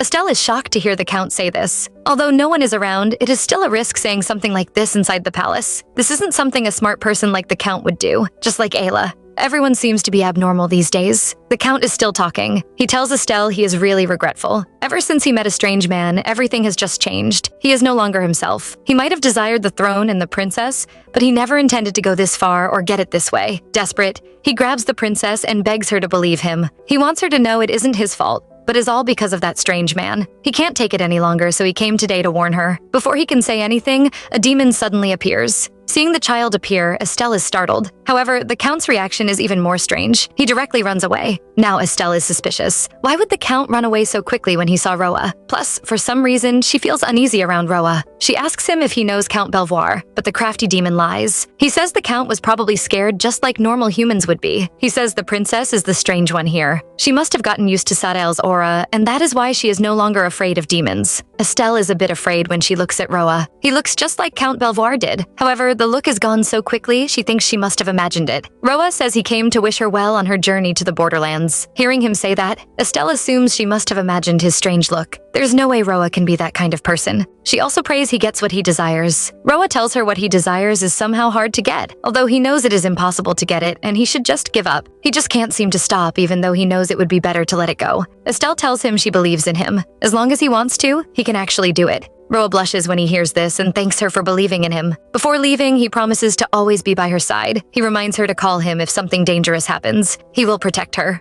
Far from reassuring Estelle, it just makes her scared. That bad feeling is back. What did he mean by dangerous? Vianne is reporting to Satael. She says what is really bothering her, Roa's behavior. Satael, however, warns her not to do anything reckless. He already knows what is going on, but plans to observe for now. The day of the departure ceremony is finally here, but Estelle still has no peace of mind. She keeps worrying about what Count Belvoir was trying to tell her that day. But no matter how many letters she sent since then, he never replied to anyone. She decides to ignore such thoughts and focus on the ceremony going on today. When a maid announces that everyone from the capital has gathered together, Estelle steps out. She thinks today is going to be an extraordinary day, and baby, you are right about that. Estelle is a bit excited. Today she will finally be leaving the Imperial Palace, this prison where she spent her whole life. Our female lead arrives at the venue and sees everybody is already gathered there. As she passes by her stepbrother, the wicked man says he will bring her down to a position lower than a princess. Estelle doesn't listen to him, but that is her first mistake. She continues to walk past him and faces the crowd cheering for her. The ceremony as the king talks about the rebellion going on at the borderlands. To stop this rebellion, he has personally appointed his own daughter to oversee it. He calls Estelle forward to take her vows. Behind them, nobody notices Ashelon looking crazy. The king is just about to appoint Estelle as the commander of the army when Ashelon suddenly steps forward. Just as Roa taught him, he destroys the whole ceremony. He exposes Estelle's biggest secret, the truth about her identity. He tells everyone the princess is actually from the Deveris tribe. Estelle is shocked to hear him say this and wonders how he found out. Ashelon doesn't stop there and says Estelle's mother was a Deveris. Sending a half-human like Estelle to the people already suffering under these creatures is like an insult. He reminds the king why the Deveris were such a sought-after tribe. Their blood is able to cure any sickness. Sending Estelle to fight a war is just wasting such a precious resource. To reveal the truth, he draws his sword and attacks Estelle right there. Our female lead is not his match and soon gets injured. As her blood drops to the ground, it comes with a special sweet smell. It is clearly not the smell of a human's blood. The citizens are shocked. Ashelon seems to have gone crazy. He grabs Estelle and tells her she should get ready to live in the underground chambers of the Imperial Palace. Ashelon tells Estelle to be prepared to live a new life trapped under the Imperial Palace. He tells her the princess title never fit her. It is better for her to be a slave, but Estelle suddenly slaps his hands away. She is not ready to give up. Looking at him with defiant eyes, she tells him that is not happening. Ashelon is annoyed and orders the guards to directly imprison her at once. Seeing the soldiers approaching, Estelle closes her eyes in fear. However, nothing seems to happen. When she opens her eyes, she sees someone protecting her. It is Lord Ration. We are as shocked as Estelle is, but there was no time to waste as the knight orders her to run away now. Ashelon is annoyed to see his faithful servant betraying him, but the knight is ready to defend Estelle till the end. But no matter how strong he is, Estelle knows their situation is hopeless. She is injured and he can't possibly fight so many guards alone. She suddenly remembers Roa's promise to always be by her side. Recalling how he asked her to call his name when she is in trouble, she immediately opens her mouth and screams his name at once. Except it isn't Roa she calls. When the demon lord appears, the whole place seems to have frozen. Seeing his beloved bleeding so much, Satael is very angry. Estelle knows she is safe now and complains, asking why he took so long. He says he got tired of playing servant, making her annoyed. The answer clearly doesn't match the question. A man in black cloak suddenly approaches and Satael calls out to him. Hearing the name Roa, Estelle is shocked. But it turns out Satael is correct. It is really Roa. Estelle finally realizes how Ashelon found out her secret. It was Roa who told him.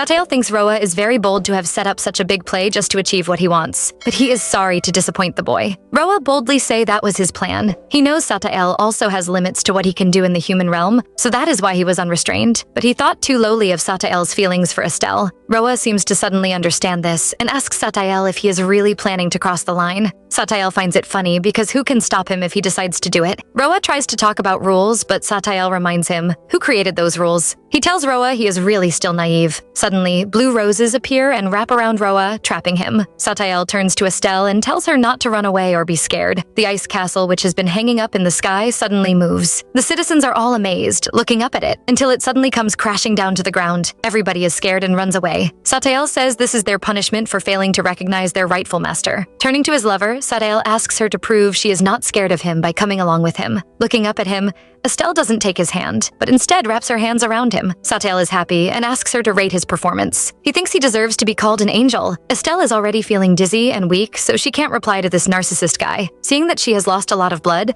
Satael quickly leans down to lick her injury. In no time, it is healed up. Now feeling quite better, she tells Satael he was no angel. Instead, he was more like a demon. Satael is admiring his girl who faints after scolding him when someone calls him. It is Roa who is upset to see how much Satael is interfering with the human world. Satael doesn't hesitate to tighten the vines around Roa, reminding him to show some respect. He tells Roa this is his first and last chance. The younger demon should always know. Satael can take his life whenever he wants to. It seems Ashelon hasn't realized who he is facing. He jumps in front of Satael and orders him to stop and put Estelle down. His soldiers are smarter than him, it seems, as they hold him back from doing something dangerous. Satael directly exposes Ashelon and mentions his feelings for Estelle. He tells Ashelon he is too late since Estelle is now his. Every single strand of her hair, down to her body, all belong to Satael. At that moment, the abandoned empress comes out to make her presence known. She begs Satael not to leave her behind, but no matter how hard she begs, the man doesn't look back. It is the soldiers who have to restrain both mother and son. Indeed, this imperial family is a mess. The emperor himself is in shock. He finally realizes Satael is the blue-eyed demon, the master of the ice castle. Satael says he wants to give him a gift and asks if he ever doubts if his son doesn't carry the heart and blood. No matter how confused the king is after then,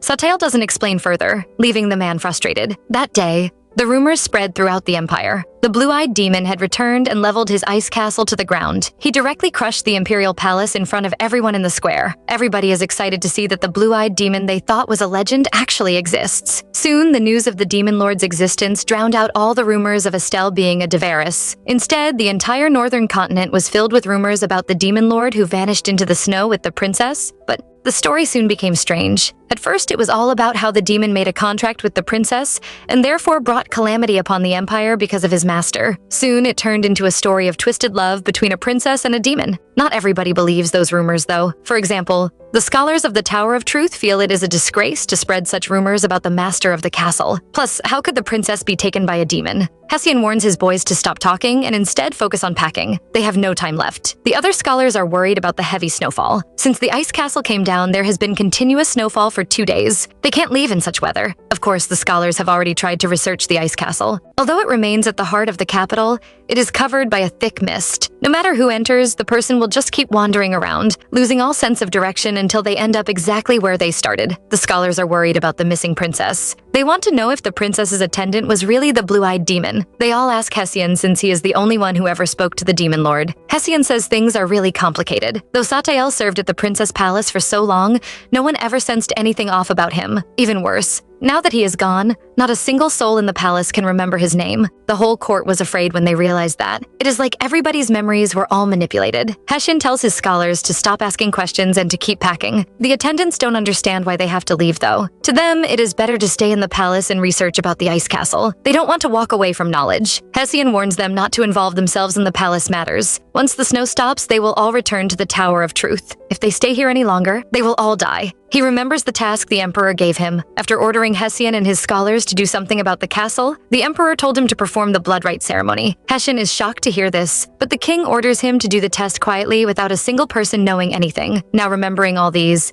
Hessian is even more determined to run away. Remembering Satael also asking him this, he comes to a conclusion. Anyone involved with the demon in any way is doomed to a miserable end. He knows a bloodstorm will soon start in the palace, and to survive, he must leave the capital immediately. It seems the bloodstorm has already started because hidden underneath the imperial palace in an underground chamber, a man is being flogged with whips. It turns out to be Lord Ration. The couple who put the whole empire into turmoil don't seem as worried as the rest of the citizens. Instead, they are chilling on top of a tall building overlooking the whole empire. The only worry they seem to have is planning what they are going to do now. Estelle still wants to head to the Meditia border. Her goal was to gather allies there and then return to the capital, and she is not about to change it. She also wants to travel around the empire a little bit on the way. She wants to see what kind of place Hartan is, to get to know the land she is supposed to rule and the people that live there. The ever-doting Satael praises her decisions and proudly says she would be a good ruler. Estelle doubts she is because she made a pact with a demon. Satael, however, tells her he met someone like her a long time ago. The person paid the full price for what they wanted and till today is still known as a just and wise ruler. He sees no reason why Estelle can't also be the same. Estelle promises to also be a good ruler. Looking over the empire, she knows she won't be seeing the ice castle or the imperial palace for a long while. But before she leaves,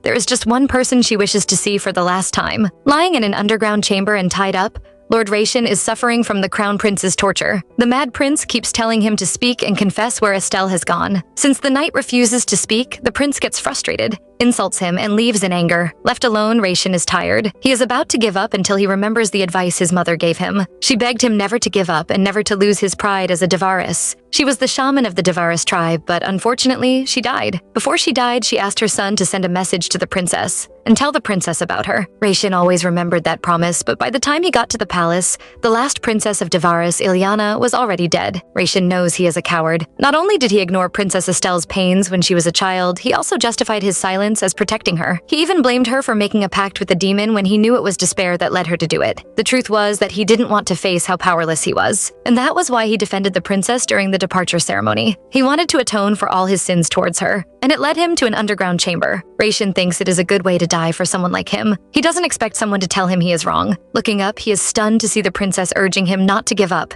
He wonders why she would come back for him, and she tells him she wants to repay the debt, and because he is also a fellow Devaris like her. Also, she is the only one left. The Hartons are not people she can call her family. For someone like her, an orphan, just knowing she still has a kin left is the same as having a family. And so this time she has come to ask him. She still remembers him saying last time that he wanted nothing to do with her. Today, she wants to know why. Freed from his chains, Raishin tells the princess he was a fool. The crown prince already knew of his identity as a Devaris. Estelle is also shocked as she notices needle-like marks on Raishin's body. Those are marks from repeated blood transfusions over a long period of time. It turns out the prince didn't just promote Raishin because he was a good knight, but because he had been using him as his personal blood bank over the years. That was why Ashelon's weak body was recovering so quickly. He was using Raishin's blood. Raishin reveals he was scared for the princess. He was afraid that if they got too close, the prince, who already knew his identity, might also suspect the princess. And then the truth about her being a Devaris would be discovered. But in the end, Ashelon still found out. Estelle can't explain, but she has one last thing she wants to ask Raishin, if he is willing to leave the palace with her. Raishin is stunned by this question, but quickly agrees. As long as the princess allows it, he will become her personal knight. And so the three people begin their journey traveling across the empire. A week after leaving the capital, they arrive at the Lothan region. Right after they escaped with Raishin, the capital was filled with wanted posters for him, and it began to spread rapidly. They had to travel as far away from the capital as possible. The three are camping in the bushes for now. Estelle is finally happy to see all the places she read about in books in real life. She can't wait to see the frozen lake that Lothan is famous for. Satael points out how excited she is, but she denies it. She says she is just curious about how they manage their territory. It really has nothing to do with the frozen lake at all. Inside, though, she is blushing as she wonders if Satael knew she wanted to come here in the first place. Raishin spoils her joy when he reminds her they will have to ride non-stop for 10 days to get to Lothan. Estelle tells him she is going to be fine as long as Satael is with her. Such love. Inside what seems to be an inn, two men are having a shouting match. One insists on sharing a story he heard from somewhere. The other keeps saying the man is disturbing him. The storyteller insists on sharing his interesting news. Before he can, three customers enter the inn covered in long cloaks. It is none other than the princess and her bodyguards. The three order some food and drinks, making the owner very happy. He doesn't care that they are all covered up. As long as he can make money off them, he doesn't mind. Bro hasn't had customers in a long while. The storyteller still insists on saying his story and starts talking about how the ice castle came down to the ground. Not only that, a demon from the ice castle appeared right in the middle of the capital. The other customers don't believe him, but he insists the story is true. The others want to know why the demon would suddenly do something so strange. The storyteller calls them unromantic and says it is because the demon fell in love with the princess. He became a servant to her love. The other customers who are forced to receive this display of love? In fact, where did these rose petals suddenly come from? The man is not done with his story and wants to fully describe the passionate love story between the princess and the demon. The real princess is trying to drink some water and almost chokes when she hears this story. She looks at the smiling Satael, who seems pleased to hear this story. He asks if the story is bothering her, but she says no. He asks instead if he should silence them before they eat. Estelle is about to die from anxiety. She begs this demon lord to just stay still and be obedient. Now that he isn't performing his attendant duties, he seems to have become bolder. Estelle doesn't want to cause unnecessary issues, but just then she hears the storyteller say the princess's disappearance must mean she ran away with the demon. Well, that isn't a lie. Only Ration seems affected, saying they are spoiling Estelle's name and ruining her honor. Estelle doesn't mind and tells him to calm down. Their food is served at that moment. After booking a room for later, they start to eat. Ration keeps worrying over everything, even afraid this meal is too modest for the princess to eat. Estelle tells him to stop worrying as she is okay with eating this. Before Satael came along, she often went hungry for days. There were even times she had to eat cold or stale food. She tries to eat, but a certain someone keeps staring at her. She finally remembers that Satael doesn't eat human food. He might only pretend to take a few bites. He looks at her and suddenly tells her to take her time. He, after all, likes the story he is hearing very much and doesn't want to leave soon. As if to prove his point, the storyteller says the princess and the demon fell in love. Hearing this, Estelle once again almost chokes on her food. The next morning brings a quiet relief. People notice that the snow has stopped, and for the first time in days, the skies are clear, casting soft light over the town. In her room, Estelle feels the ache in her back and remembers the events of last night. She hadn't expected them to go on until sunrise, and she realizes that while she had been unconscious, he had disappeared again. A knock at the door interrupts her thoughts. Ration enters with breakfast. She thanks him, and he tells her he has renounced his title, so she should call him by his name instead of Sir Ration. The words feel strange, and she goes cold. He observes her carefully, then asks if Satael forced her into compliance. She admits it's hard not to give in when he's right in front of her. Ration questions why she thinks Satael came late, pointing out that he had the power to save her all along. He asks why Satael waited until everything was beyond repair, when the world knew she was a Deveris and she had no one but him to rely on. He warns that demons are born from lies and deceit. Even if the male lead promises to make her ruler under contract, there's no guarantee he will keep that promise. The demon will make sure she trusts him completely, then betray her at the worst moment, taking pleasure in her despair. Estelle interrupts, saying it's enough. His words change nothing, and she doesn't know how to break the contract. Ration then offers another possibility. If the contract's terms are unfulfilled, the demon cannot touch her soul. He kneels before her and pleads that she should not take the throne, warning that she does not fully understand the cost of selling her soul. He promises to protect her, though he failed to protect her mother, which is why he followed her here. He urges her to reconsider. She acknowledges his concerns but remains firm, dismissing him. Before leaving Lothan, they decide to visit the unfrozen lake. Estelle is excited, and when Satael asks if she wants to try the rowboat, she eagerly agrees. As they float, Satael notices her avoiding his eyes since that night and wonders how long she will continue. Ration then points out a man on another boat, whom he believes is Count Gishif, suggesting they finish the ride soon. Count Gishif has transformed Lothan from an ordinary territory into a thriving one, even as a provincial noble. Ration recalls seeing him a few times in the capital. Suddenly, the wind picks up. Estelle loses her balance and falls into the cold water, sending a jolt of alarm through both of them. As Estelle struggles in the icy water, Satael reaches out, calling her name and stretching his hand toward her. Panic surges through her as she fights to keep afloat, but the cold and weight of the water drag her down. She can't breathe, she can't see, and her consciousness begins to slip away. Time seems to stretch, every second agonizing, until finally she finds herself on a boat. Coughing up water, she gasps for air, momentarily disoriented as she takes in her surroundings. Her eyes settle on Count Gishif, and a flicker of recognition crosses her mind. She wonders if he recognizes her, and reasons that he should. Despite her changed hair color, they had crossed paths a few times at the palace. Count Gishif, standing with a composed authority, gestures to the people nearby to show respect. Then, leaning close, he whispers to her, saying she can think of him as an ally and trust him. He admits he has wanted to speak with her for a long time and extends an invitation to visit his estate. Nearby, Satael and Ration watch silently from their small boat, keeping their distance but attentive. Later, Satael remarks that accepting the Count's invitation isn't a bad idea, though they need to gauge his intentions. He teases lightly that she might finally get to sleep on a real bed at the estate and even have a comb to tend to her hair, catching her by surprise. He explains that she hasn't been able to properly care for it since leaving the palace. Estelle brushes it off, deeming it trivial. Ration interrupts, noting there is no harm in bringing the Count onto their side and that they should simply hear what he has to say. Estelle agrees. They soon arrive at Count Gishif's estate, not far from the unfrozen lake. A servant greets them and guides them inside. Shortly after, he explains that the princess will have a separate dinner, as dining alongside commoners is nearly unthinkable for most aristocrats. Ration cautions her to be careful as she enters. Inside, Count Gishif welcomes her with formal courtesy, and meals are served. Despite the polished atmosphere, a subtle unease lingers. heightened by an unfamiliar, bitter scent that pricks at her senses. Estelle thanks Count Guichif for inviting her, and he accepts the gesture with a slight bow. Then he remarks that seeing her by the unfrozen lake must be fate. She can't believe how romantic he sounds. He adds that he is glad to finally speak to her, noting that, to provincial nobles, she is the Empire's new hope. Estelle thinks the capital's nobles will push provincial support aside anyway, and the Count is clearly betting everything on her. He confesses he has been thinking about her since her birthday celebration, believing he has finally found the ideal ruler. He asks if Raishin is one of her companions, and she confirms it. He shows a document declaring her the traitor princess and Raishin the illegitimate son of the Raboff family, and warns she must be careful. She notices he says nothing about the blue-eyed demon, and assumes he thinks the rumors are just that. She wonders why he's been chewing a leaf all this time,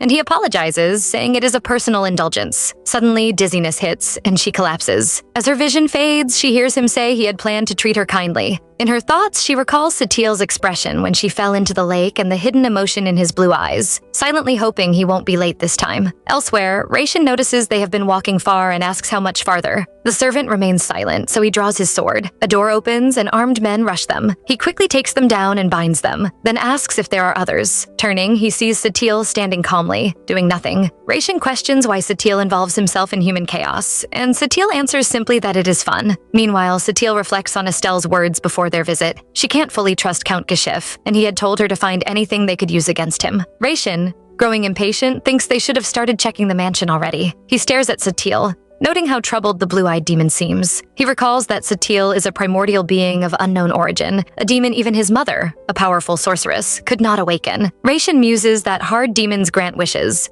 but only in twisted, roundabout ways. If this had been just another wish for Satael, he would have fulfilled the princess's request in his own way and returned to his ice palace long ago. So why linger in the human world? Satael answers simply, for fun and curiosity. Raishin presses further, questioning whether Satael would abandon the princess if something else caught his interest. Before Raishin can finish, Satael pulls him down, noting that he's been playing along, but Raishin is truly pushing it. He pulls him back up and makes a pointed statement, leaving Raishin with a chilling realization. The only reason Satael hasn't eliminated him yet is because of the princess. He doesn't want her to fear him. He doesn't want to see her sad. Raishin questions what Satael truly wants from her. If all he desired were her blood and soul, he wouldn't go to such lengths. Raishin concludes that Satael must be after her heart too. Satael's answer is cryptic yet terrifying. If he wants it, he will take it regardless. With that, he drops Raishin to the floor. Raishin protests, insisting this isn't the way to win her heart, and pleads with Satael to break the contract with the princess first. Satael acknowledges that Raishin has crossed a line and considers eliminating him, but he senses that Estelle is in danger. Instantly, he appears at the scene. Count Guichif demands to know who he is and how he dares barge in without permission, but Satael dispatches him immediately, remarking that he knew the man was foolish, but never imagined he'd touch the princess. Satael lifts Estelle into his arms. She questions why he took so long, noting that she has waited yet again. He calls to her, his voice almost vulnerable, wondering what the feeling is, since he has lived for so long but cannot describe it. He insists he doesn't mean to use his power in such a way. The Count pleads for mercy, but Satael ignores him, dealing with him swiftly and carrying the prince away. In her unconscious state, Estelle sees her mother and pleads not to be left behind. The heat presses in, making it hard to breathe. She sees Satael telling her it's okay. Then an angel appears, asking if she's been waiting for him. He assures her he hasn't abandoned her and that he missed her, urging her to stay. As they hold hands, she notices Satael behind the angel, saying he's right there and she should wake up. She opens her eyes, the dream fading immediately, its meaning unclear. She tries to speak, but no sound comes out. Noticing this, Satael tells her not to force it and gives her something to neutralize the strong drug the court had administered. After a while, she asks how long she was unconscious. He replies 10 days. Surprised, she wonders if he delayed coming on purpose. Seeing her still unstable, he suggests she lie down and rest more. She asks to confirm that she didn't say anything strange while asleep, and he reassures her she said nothing wrong. Soon, she drifts off again. Elsewhere, Raishin notices something bound within Satael's spell. He reflects that had he fled during the earlier chaos, he would have ended up like Count Guichif. He enters the room, frowning, and asks if the princess is awake, relieved when the answer is yes. The thought of Satael caring for her for 10 days without letting anyone in puzzles him. They discuss rumors that the Count distributed illegal drugs and was punished by the princess. Satael admits it's not entirely false. explaining he thought the situation needed some form of explanation. Raishin adds that it wasn't just the Count's manner. The whole town nearly froze to death. He realizes that Satael must have held back before things went too far, and wonders what might have happened if the princess hadn't woken up. Though he has always dismissed the idea of the demon caring for her, when Satael appeared carrying her unconscious body, Raishin noticed the tremble in his eyes. He concludes that when a being like Satael, born of calamity, feels emotion, it manifests violently, and Her Highness would be the one hurt. Raishin decides he must separate them if he wants to protect her, but for now he leaves to gather more information. Deep down, he is determined to find a way to break the contract with the demon. Count Gishif's estate remains encased in unyielding ice, and even the unfrozen lake has frozen solid. The Emperor doubts that all of this could be the work of the blue-eyed demon and bristles at the report, his anger evident. The messenger pleads for forgiveness. Standing by his window, the Emperor observes the eyesore of the ice castle and laments yet another disgrace. Since that day, the Empress has grown increasingly unhinged, throwing nightly fits demanding the blue-eyed attendant be brought to her, with the court barely containing her outbursts to avoid scandal. A messenger interrupts, requesting pardon for the intrusion, and reveals that the crown priest seeks an audience. The Emperor allows it and questions the crown prince. The prince requests permission to travel to the Mediteia border, insisting he must confront the traitorous princess and crush the rebels himself. He promises victory, though he cannot yet explain his plan and asks the Emperor to trust him. The Emperor grants permission, but his mind lingers on the memory of seeing Satael carry the princess. He summons Satael, identifying him as the blue-eyed demon. Satael questions whether the Emperor ever doubted that his son carries Hartan blood. The crown prince hesitates but dismisses his concern, suspecting it may be one of the demon's cunning schemes. He finds himself unable to resist the demon's influence, even knowing the risk, and resolves to witness the truth for himself, convinced it is the only way to end this hell. Meanwhile, the Empress searches for Roa, threatening to burn everything if he does not appear immediately. He emerges calmly, confirming with a smile that he was the one who pushed her sin to the border. The Empress falls to her knees, asking him a desperate question. Roa tells her it is already too late. She cries, warning that if he goes to the border, he will be killed by Satael. Roa counters that she is too caring for a demon and should stop crying. She protests, asking how she can stand by while a dear friend faces such danger. He explains that he is bound by contract and cannot intervene. Roa outlines his plan. He is heading to the Mediteia border, where all key players, the Crown Prince, Count Belvoir, and a supportive ally, are gathering. The Empress senses the chaos that will unfold there. Roa comments that his words should be comforting, but seeing her unconsoled, he merely reflects that if only the princess had called his name that day, things might have been different. Shrugging it off, he instructs her to remain in the capital and wait. Either he or Satael will return with the princess. Estelle had stopped believing in angels because of Ashelon. During one of his bad moods, while he tormented her, the word angel slipped out of her mouth. He asked what she meant, and she admitted there was a beautiful angel she often imagined at the library. He sent people to investigate, of course finding nothing, and concluded she had truly lost her mind. He locked her in a narrow, old storage room, where she spent an entire week trapped in pitch-black darkness. Sometimes she remembered that angel, but the memories of her torment in the storage room were so horrific that she quickly forced the thought away. Now, the memories resurfaced because someone she met reminded her of that angel. At the inn, Laurent checks on her, asking if she is feeling better and making sure she is eating properly. He tells her to inform him if she needs anything. Estelle thinks that both Satael and Raishin must have stopped by one after the other to check on her. As she eats, she recalls calling out to Satael while unconscious. Feeling awkward about it, Satael asks if she has heard that the blue-eyed demon stopped at Lothan. She notes that no one suspects he is the same Satael who visits the inn every day, recalling that he said he makes his presence harder to notice among humans. Laurent mentions that the unfrozen lake has returned to normal, and she is glad to hear it. He adds that Count Gishif's estate remains frozen and inaccessible, hoping the new count will be better. Laurent jokingly asks if she and Satael are newlyweds. Surprised, she denies it. He explains that Satael's devotion to her, caring for her night and day, reminds him of when his own wife was sick, and he assumes they must be engaged. Raishin hands her documents about Count Gishif, and she thanks him. He asks if she remembered to eat, noting she looks like someone who spent an hour listening to a stranger's love life she didn't even ask about, and she tells him not to worry. Going through the documents, Estelle realizes the situation is more complex than she expected. Raishin explains that someone deliberately approached the Count, revealing involvement of a notorious merchant guild known for trafficking slaves and smuggled goods, likely based in Citadel at the border. Though their ultimate goal is unknown, Raishin stresses they cannot ignore it. Estelle agrees. They must track it to its source and stop it before it spreads across the northern continent. She hopes they can stop at the Tower of Truth first. Satael considers it and agrees. She recalls that after receiving the token from Hessian, Satael tormented her in the library, though she told him it was research. They agree to leave as soon as daylight breaks. Later, he puts her to bed, moves closer, and leans in to kiss her. She quietly wonders if they are doing it today. He remarks that she has only just come to her senses and asks if she wants to. She replies no, but adds that it's fine if he does. He notes she has always liked it. He asks if she is still in pain. She admits it's a bit much, but manageable. He tries to persuade her further, but she thinks it's pointless, and he agrees. He tells her to get some sleep since it's late. Before sunrise, they set out for Satael. Using Satael's power, they arrive quickly, and the village is in utter devastation. Estelle knew it wasn't wealthy, but she hadn't realized it was this bad. Raishin observes the heavy toll on the villagers and notes that the merchant guild was exploiting them. He mentions he heard a slave auction is scheduled for tonight, though only members may attend, an opportunity to observe the guild's movements. The princess reminds them to proceed carefully, deciding to attend the auction only. At the entrance, a guard requests their credentials. Satael steps forward and they are allowed in. An auctioneer welcomes the crowd. Satael explains that the auctioneer is a demon, usually residing on the western continent. He believes the demon's name is Lyle, who has an obsessive fixation on pleasure and runs the auction for amusement. He notes that demons always seek entertainment. Some spread chaos wherever they go, while others fixate obsessively on one thing. Estelle compares this to Vianne, who stirs high society, or Roa, buried in books all day, and wonders if she will ever see either of them again. Satael asks what she is thinking about. She hesitates.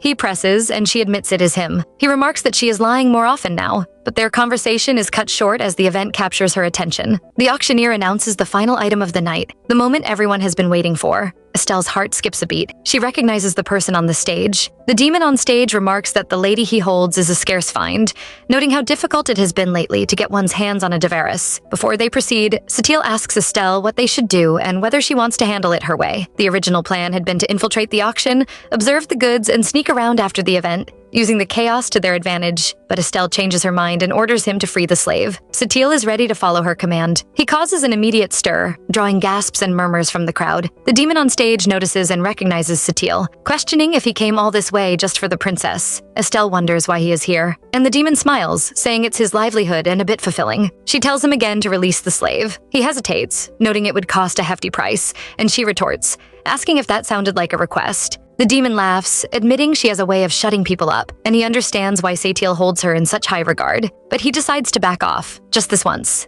Estelle notices him trying to flee and rushes toward the slave. Satael ensures no harm comes to them. The pink-haired demon approaches her, offering help if she intends to run. He instructs her to meet him near the border and points out that the merchant guild's important files are in the back tent, then vanishes. Shortly after, Raishin arrives carrying the unconscious Deveris. He reports that all captives have been evacuated and warns that the location won't hold much longer. Estelle suggests they check the back tent for the guild's documents. Elsewhere, the crown prince fumes. Frustrated that Estelle no longer tries to hide her actions, he is informed of her raid on the Satael slave ring and that citizens are praising her. He scoffs, questioning how far behind they are, and learns it's just over 10 days. Realizing they cannot catch up with the current troop situation, he commands that they find another way to close the gap faster. The green-haired attendant watches it all in his mind, disappointed. He had thought the crown prince smarter, and even Count Belvoir, known for his sharp judgment, supports this reckless course. He notes that the attendant always by the crown prince's side worries him as well, acting as though he owns the entire subjugation force. The attendant reflects that he would have preferred to go on this mission under Princess Estelle,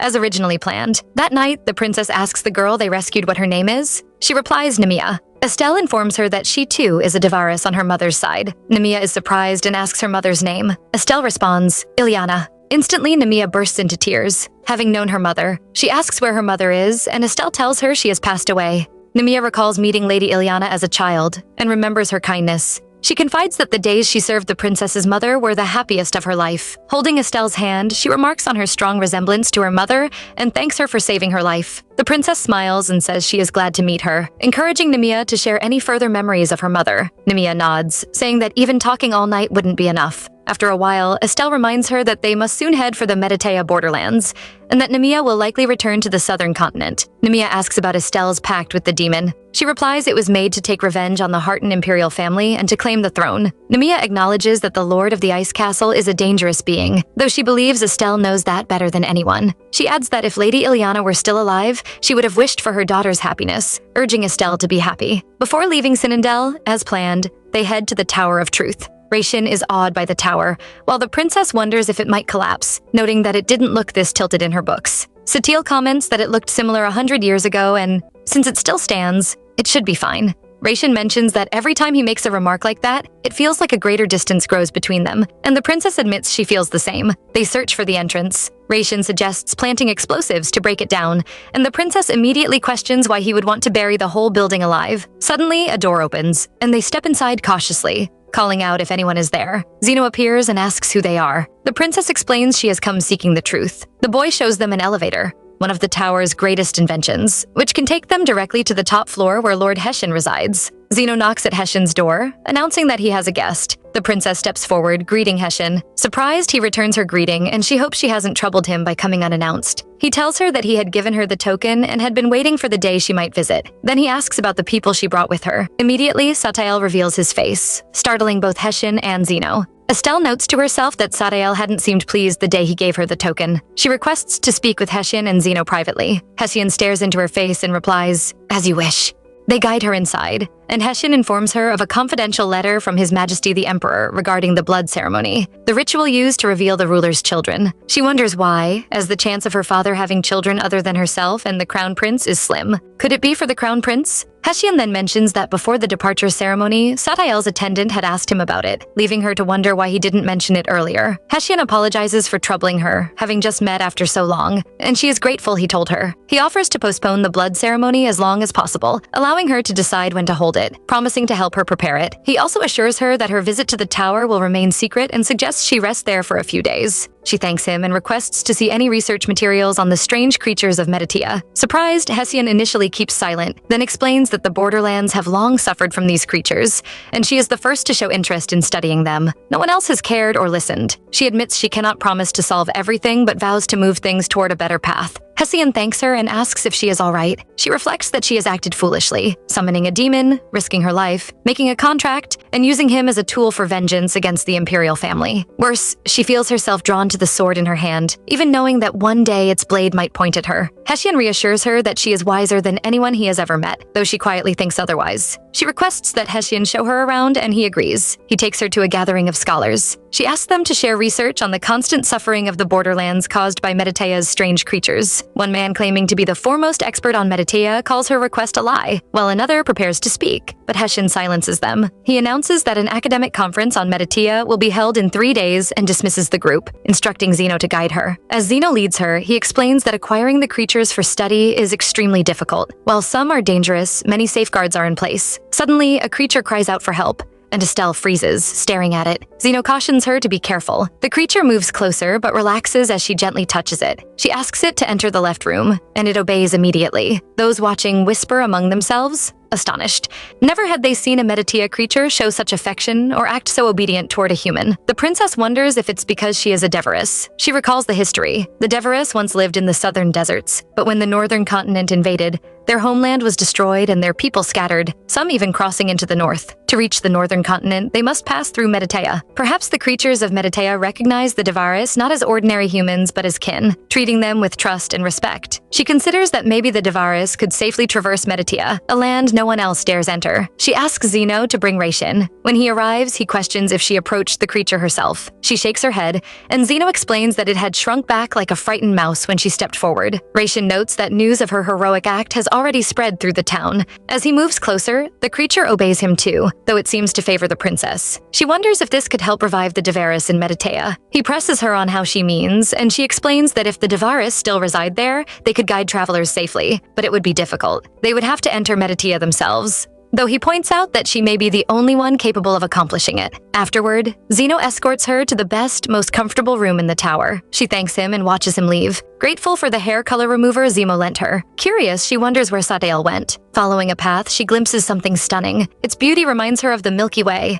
She notices the door to the rooftop is open and steps through. There, an angelic light blinds her momentarily. When she opens her eyes, Satael stands before her. He warns her not to pick up anything carelessly in the Tower of Truth, as the scholars conduct all sorts of strange experiments. She nods, promising to be careful. Then he asks why she came all this way. She responds that she thought he would be there. Leaning closer, he questions why she looks at him like that, whether she fears he might do something. She looks away, pondering what will happen once she becomes emperor, after the contract is fulfilled. She wonders when she will have to pay the price. If she becomes unalive immediately after ascending, the people left behind would be in peril. At first, her drive was revenge, but now she feels a responsibility to many. She recalls her mother's words. As the last of the Deveris royal line, she must take responsibility. She may not save everyone, but as emperor, she must protect her people, the suffering border residents, and preserve what remains of the fallen Deveris kingdom. The thought of becoming emperor only to vanish leaves her fearful. Satael notices and asks if she fears he might eliminate her. He kisses her hand, questioning how she could make a contract while carrying such fears. She clarifies that it's not that she's scared,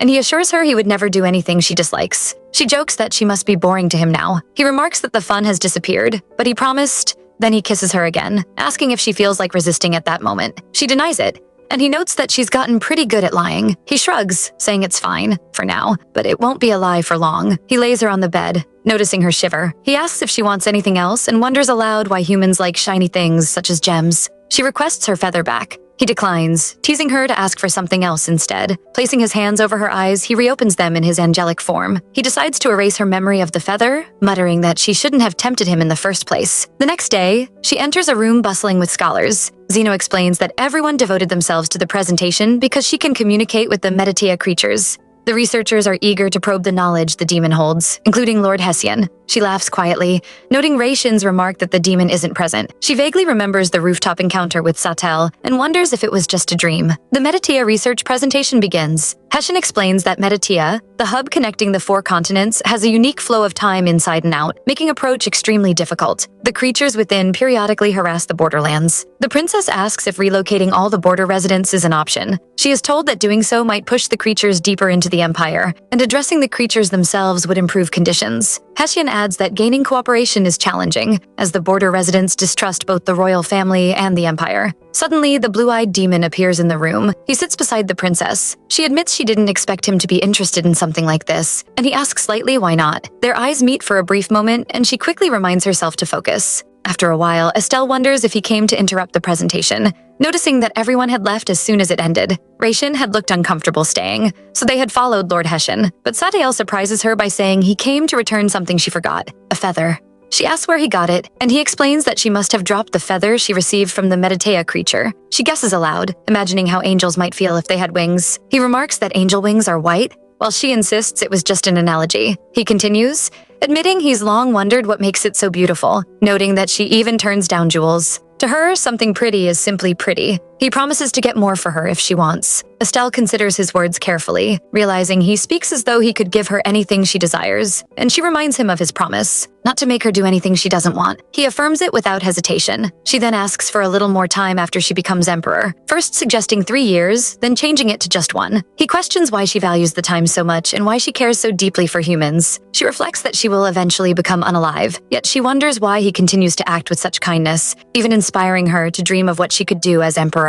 A sudden wave of resentment hits her, and she scolds herself for placing meaning on a demon's actions. She recalls seeing him with feathers before, mistaking him for an angel, though she acknowledges how strange that seemed at the time. Still, she notes that nothing has truly changed. News of Ashelon's subjugation force reaches them, prompting a decision to leave the Tower of Truth earlier than planned. Hessian asks to accompany them, eager to assist the princess, and Zeno reminds her to be sure to return. Lord Hessian joins while Satael disappears, citing a matter to check. Although she has grown accustomed to his sudden departures, a small unease settles in her chest. Raishin stresses the urgency of reaching the borderlands before the subjugation force catches up. Soon they arrive to find the region in ruin. Raishin pauses, puzzled by a distant sound, while Hessian warns that it might be a band of borderland thieves and urges them to run. Estelle, however, thinks caution is better than haste, and insists they attempt to speak with the locals first. As they proceed, a group of men on horseback surrounds them. She steps forward confidently, introducing herself as Estelle de Hartan, and requesting to speak with them. The people wonder why a princess would come to their ruined village. She steps forward and asks for their names. One man answers that he is Hadler and instructs her to follow him. They arrive at a small, battered settlement. Other men greet Hadler, asking if he managed to find food and whether anyone is hurt. To the princess, the devastation is worse than she expected. Hardly a building is left intact after the creature attacks. The land is barren, farming impossible,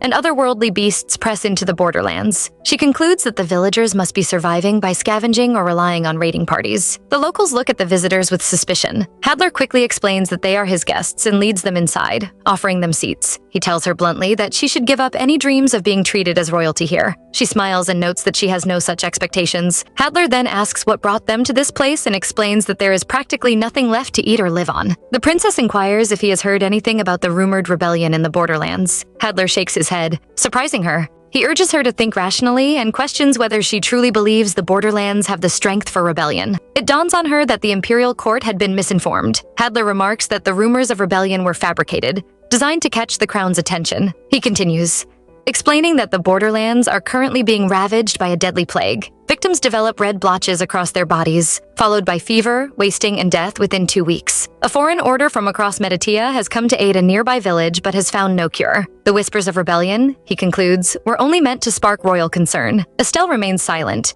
noting that she had received no reports of plague in the borderlands and hadn't heard a word of it on the way there. She realizes with concern that Ashelon's army is marching toward the region with his suppression force. Her plan to use rebels against them is already ruined, but the more pressing danger is clear. If the suppression army contracts the plague, the entire northern continent could fall into chaos. She decides she must find a cure before the army arrives and asks Hadler to help her identify the type of plague. Hadler asks whether she will flee if it proves dangerous, explaining that he does not trust the imperial family. It could all be a scheme. She lifts her sword and asks rhetorically whether she would have come to a place with nothing to eat, where survival is already a challenge, if her intention was to plot against them. Hadler laughs, admitting he misjudged her. That evening, Ration notes that the order aiding the next village calls itself Lasena. He explains that Lasena is a faith rooted in the Western continent, built on a creed of pleasure and the liberation of desire. Unlike the conservative North, their followers are said to live freely. But the order also has a history of waging holy wars to expand its influence, earning a reputation for fanaticism. The princess observes that the priests of Lasena helping with the plague could simply be part of their bid to spread influence in the north, yet for now there is no other choice. Hadler leads them to the priest but warns them not to be alarmed upon meeting him. The door opens, and a man bows, pleading that the princess forgive him for startling her. Another figure steps forward, a pink-haired man,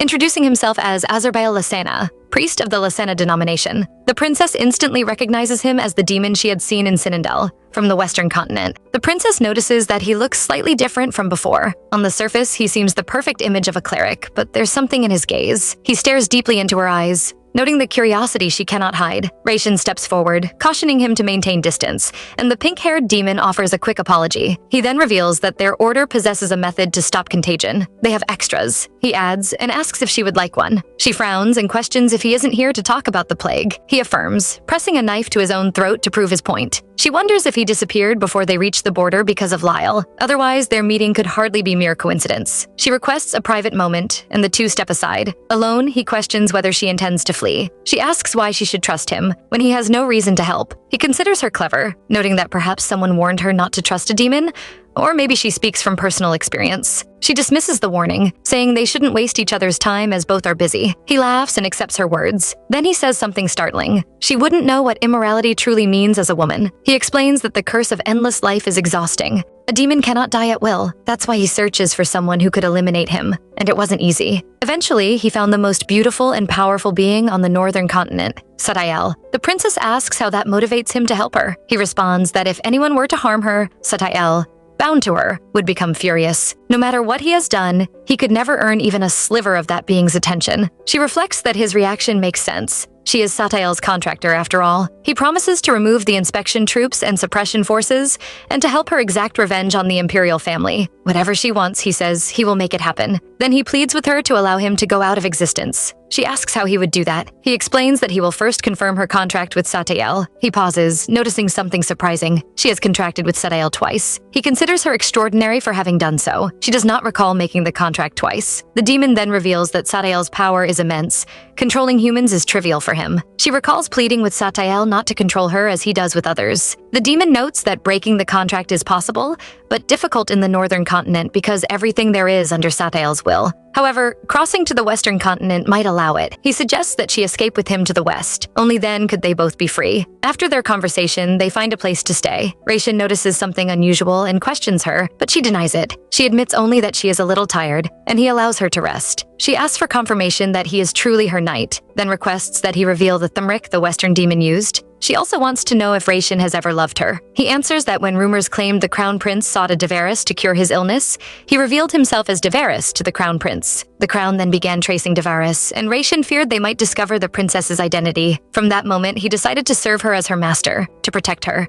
He promises to serve no other master until he becomes unalive. Now he is her knight. He adds that everything he possesses is for her, asking how he could possibly lie. She thinks to herself that, though the clothes Ration offered are coarse and rough, they feel more than anything like gentle comfort. Overwhelmed, she cries for a long time. While sleeping, she slowly opens her eyes and sees Satael beside her. She catches the faint trace of blood in the air again. He moves closer, his presence comforting, and quietly asks if she had been crying or if someone had hurt her. She shakes her head, saying no. Then, softly, she requests that he hold her and stay with her tonight. It's the first time she's ever asked something like that. He wonders why she was so sad that she cried until her eyes swelled. Without waiting for an answer, he kisses her, then teasingly asks if she's still too stubborn to tell him her feelings. She hugs him tightly and admits that she likes him. Through their pressed chests, he can feel the rapid flutter of her heartbeat. She wonders if he can truly feel her tears, if he could sense genuine emotion in such moments. He instructs her to repeat her confession. She does, and he notes quietly that her lying skills have improved recently, but she shouldn't lie about something so important. She assures him she means it. He tells her to smile as she says it, and they kiss again. In that moment, there is no trace of lies in her confession.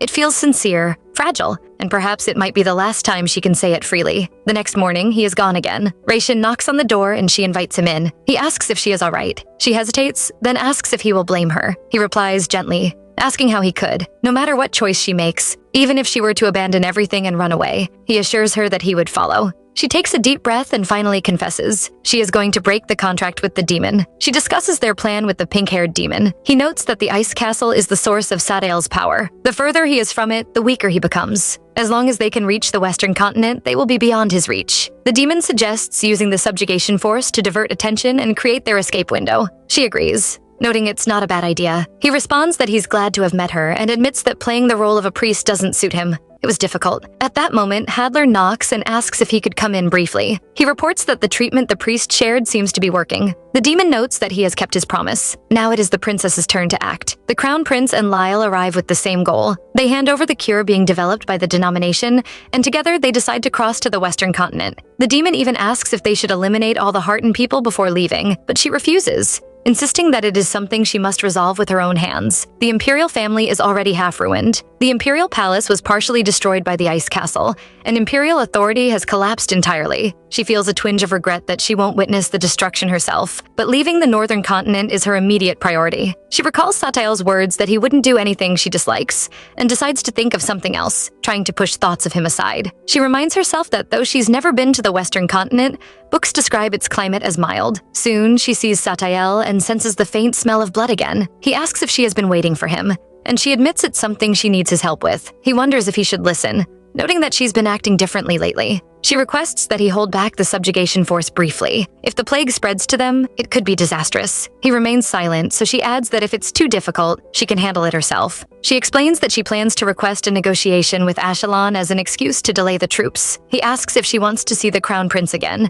and she replies that she doesn't. He concludes that negotiation is unnecessary. There's no reason for her to make humbling requests unless the crown prince is the one kneeling to surrender. He decides to hold the soldiers back for as long as she wants. She pleads that he doesn't eliminate them, not wanting to sacrifice innocent lives. He glances at her, then stares into her eyes, requesting that she tell him she loves him. She wonders if her earlier confession felt like a lighthearted joke to him, but she says firmly that she loves him. He kisses her. She notes that if the subjugation force is held back, the denomination will be able to spread the cure across the border that day. She asks him to give her just one day. He agrees, promising to return around sunrise the next day. She says she will wait, though once again she tells a lie. That evening, the princess tells Ration and Hessian that she is leaving the borderlands for the western continent to end her contract with the demon. Hessian considers it a wise decision and assures her that he will remain behind to ensure the plague is fully eradicated. He reminds her to take care of herself, and she thanks him. After a moment, she gazes at the feather Satael gave her. Soon after, she is informed that it is time for departure. Stepping out, she finds the demon waiting, and he asks if they shall go. To think the Lasena church would extend all the way to the northern continent, Satael wonders if Lyle brought them here. He considers the subjugation army a headache enough and does not want to burden Estelle with a holy war concern as well. As he handles the soldiers, they cry out that the god of Lasena should save them. He notes the thick scent of blood in the air and wonders if he exerted too much power at once. He recalls that Estelle has been noticing the smell of blood lately, thinking it truly cannot be masked. Her words echo in his mind. She loves him. He remembers trying so hard not to fall apart, because that single word, love, was something he had waited for a very long time. Yet the memory is tangled with chaos. a scream just before losing breath, pushed to the edge of a cliff by someone strangling him. He wonders if she was afraid of what would happen after the contract ended, or if she had wanted to gain sympathy simply because she wanted to live. He creates an avalanche to block the sea route, preventing the Holy Knights of the Lucena denomination from further invading the northern continent. He thinks to himself that perhaps, someday, they could come here together. Soon, he senses her nearby and meets Roa. He instructs Roa to slow the march of the subjugation army. Roa wonders why Satael would come all this way, knowing he would be defeated. He reflects on his own experience. A small, weak demon, happy to receive power from Satael, yet suffering at the same time. He recalls Ria, who always had a strange disposition toward other demons, content only to sit in a corner reading books. Satael explains to the little demon that they are connected. Roa affirms it, noting that he is affected by the feelings Satael experiences, something Satael likely never anticipated. Roa asks if he brought the church from the western continent. Satael's thoughts shift to Estelle, and he notices that her presence has vanished. She has already left the northern continent. On their journey, Lyle remarks that even demons cannot freely use their power within Meditea, warning Raishin to stay alert. He adds that he will only protect the princess, though Raishin sees no need for such reassurance. They continue onward regardless. Suddenly, something obstructs their path. Raishin reacts immediately and deals with it cleanly, earning Lyle's praise. The princess asks if he is hurt, and he assures her that he is fine. Soon after, they arrive at the welcoming grounds of Meditea. Lyle finds it difficult to believe that humans repeatedly pass through such a dangerous place, calling them strange creatures. He then suggests using a shortcut, though even that will take half a day. According to records confirmed in the Tower of Truth, time flows differently within Meditea. If they are careless, wandering for months is entirely possible. Estelle has noticed the strange life forms surrounding them for some time now, yet none approach. Lyle explains that this is because they are traveling with a predator. Unless they attack in groups, the creatures would never dare strike first at a demon. She then asks about his past, recalling that he once served as an auctioneer at the Sinandal slave market. She questions how he ended up as a priest of the Lucena order. Lyle explains that he was driven out of Sinandal and fled to the borderlands,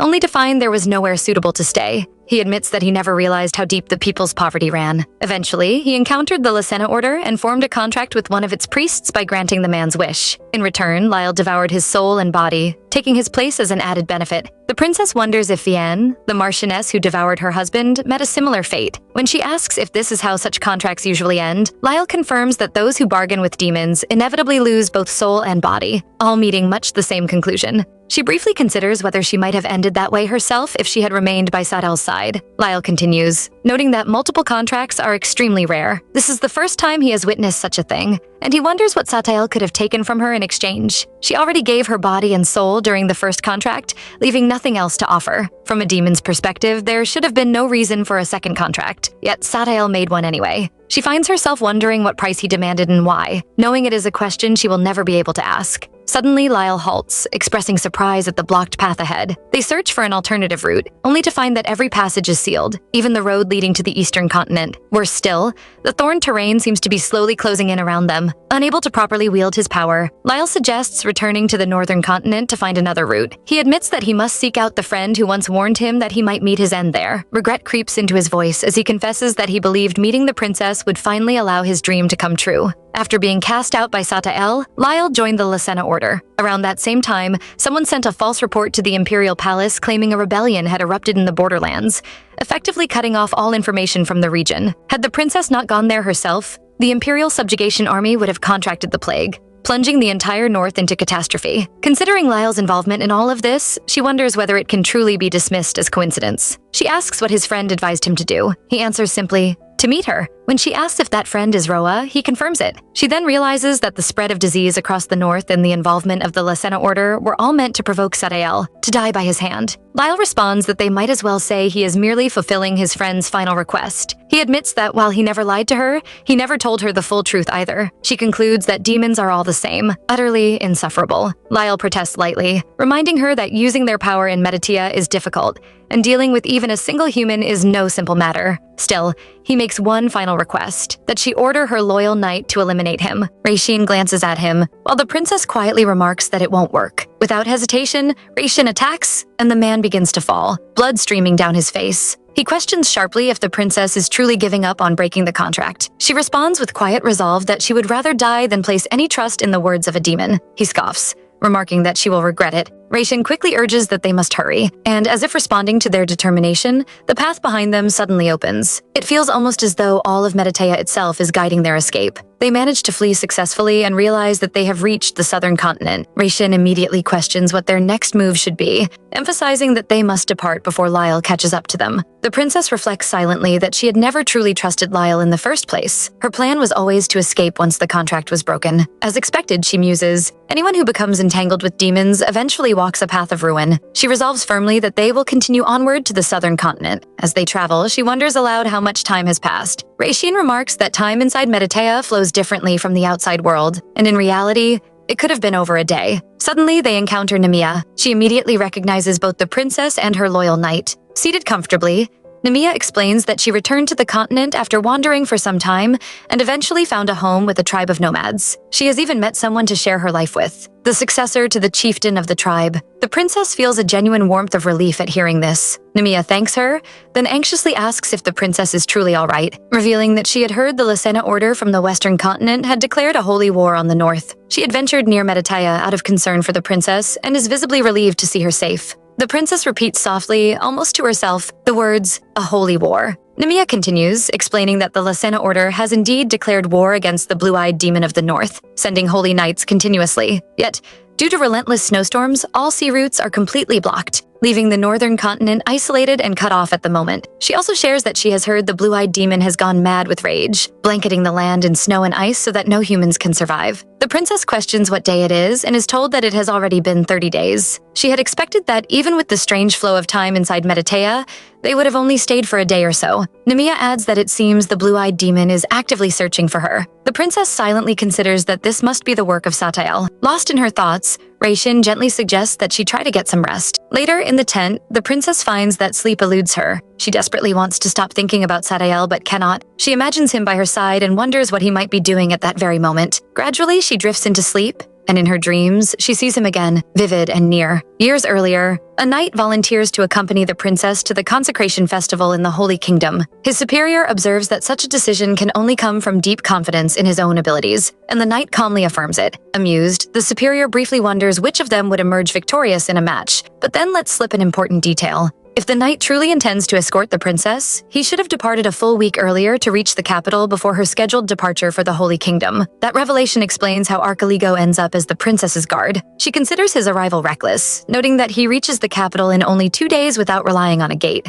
Archeligo dismisses her concern, stating that he is perfectly fine. Soon after, they encounter the crown prince. Formal greetings are exchanged, and the crown prince openly remarks that the knight standing beside her is unfamiliar to him. The princess introduces Archeligo, and the crown prince immediately senses something unusual. Judging from the knight's aura alone, he deems Archeligo's skill exceptional. He questions whether Archeligo rushed himself too harshly to arrive so quickly, but his thoughts abruptly twist into irritation. For the first time since he has known her, the princess smiles, and that expression has never once been directed at him. They later pass through the gate into the Holy Kingdom of Shaya. The welcoming banquet meant to foster fellowship and diplomacy stretches late into the night. Exhausted, Tzedeck excuses himself and returns to his quarters. The day ends without the princess exchanging a single word with him. Eventually, fatigue settles over her as well, and she decides to wash up and prepare for bed. Just as she does, an unfamiliar sound reaches her ears, though the voice behind it feels strangely familiar. At one of the entrances, a guard stops her and questions why she is wandering at such an hour. She explains that she heard something odd coming from the crown prince's room.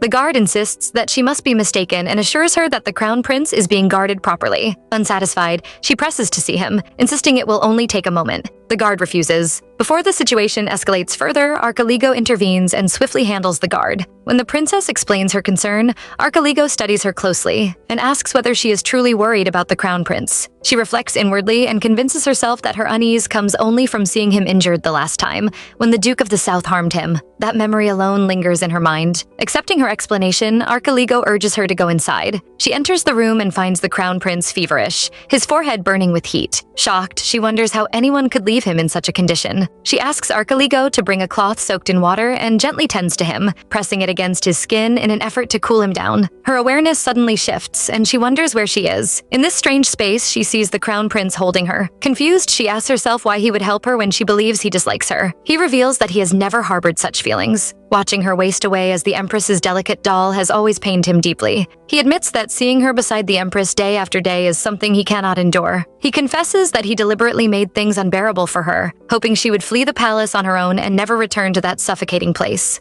In the vision, he pushes her away, she falls, and then he breaks down, lifting her back into his arms as tears spill freely. The crown prince jolts awake from the dream. His breathing is uneven as reality settles back in. He notices a small towel resting on him and slowly picks it up, staring at it in quiet confusion as the remnants of the dream linger in his mind. The next morning, Raishin asks if it's okay for them to leave without meeting Namiya. The princess replies calmly that she left a letter, and Namiya will understand. They make their way to the subjugation army's encampment. Tension thick in the air. Raishin surveys the destruction and notes grimly that it is exactly the work of a demon, far worse than what they saw in Lothan. The princess mutters Satael's name under her breath. He asks a soldier for the date and learns that roughly a day has passed. Luckily, they manage to escape Meditea quickly. The princess remarks that they need to find Marquis Broyle as soon as possible. Soon, they see Hadler. Raishin raises an eyebrow, questioning how a man who used to be a bandit now carries himself like a disciplined soldier. Hadler's expression remains serious as he explains that it's complicated, though the main reason is the Lasena order.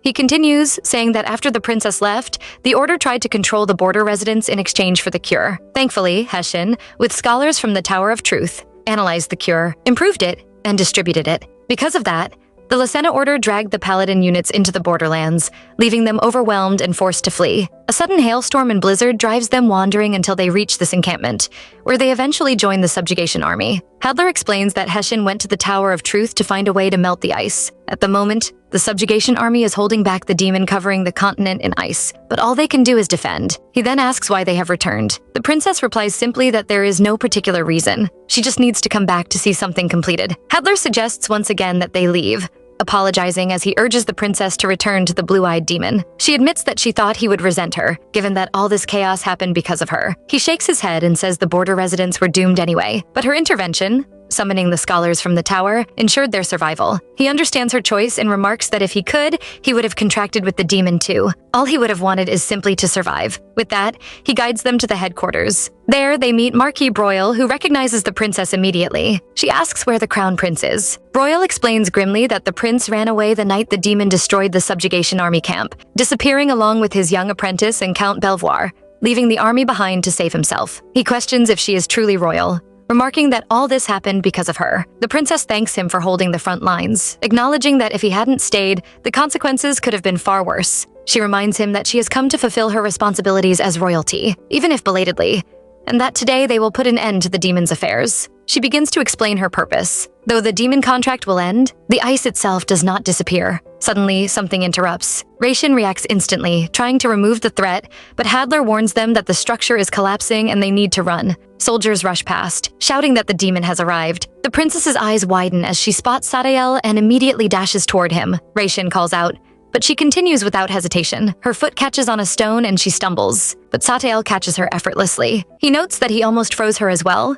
which could have been disastrous. Then his gaze softens, and he says simply, "My contractor has finally arrived." She stares at him, her heart pounding, and wonders if it's really Satael. Slowly, she realizes this is his true form. It's unfamiliar, and yet, strangely, his presence feels deeply familiar. A sudden headache grips her, sharp and unrelenting. He speaks softly, noting that he has been waiting from the very beginning. She swallows hard, whispering that she shouldn't have summoned him, that she made the wrong choice. But somehow, none of it matters anymore. Her voice trembles as she tells him to do whatever he wishes so the contract will end. The struggle to break free, the desperate clawing to escape, none of it has meant anything. She knows now that the punishment for contracting with a demon ends only when her life itself ends. She exhales shakily, telling him to take his price. Eliminate her, claim her soul and body, and return to the ice castle to sleep forever. Satael's calm voice replies that she will sleep forever with him. She asks if she ever truly had a choice. Realizing she never did, regret burns in her chest. She should never have woken him. If she hadn't, none of this would have happened. Yet even as the thought settles, she admits to herself with quiet pain that she liked him. The one who shook her entire world, the one who tore her life apart. She liked him.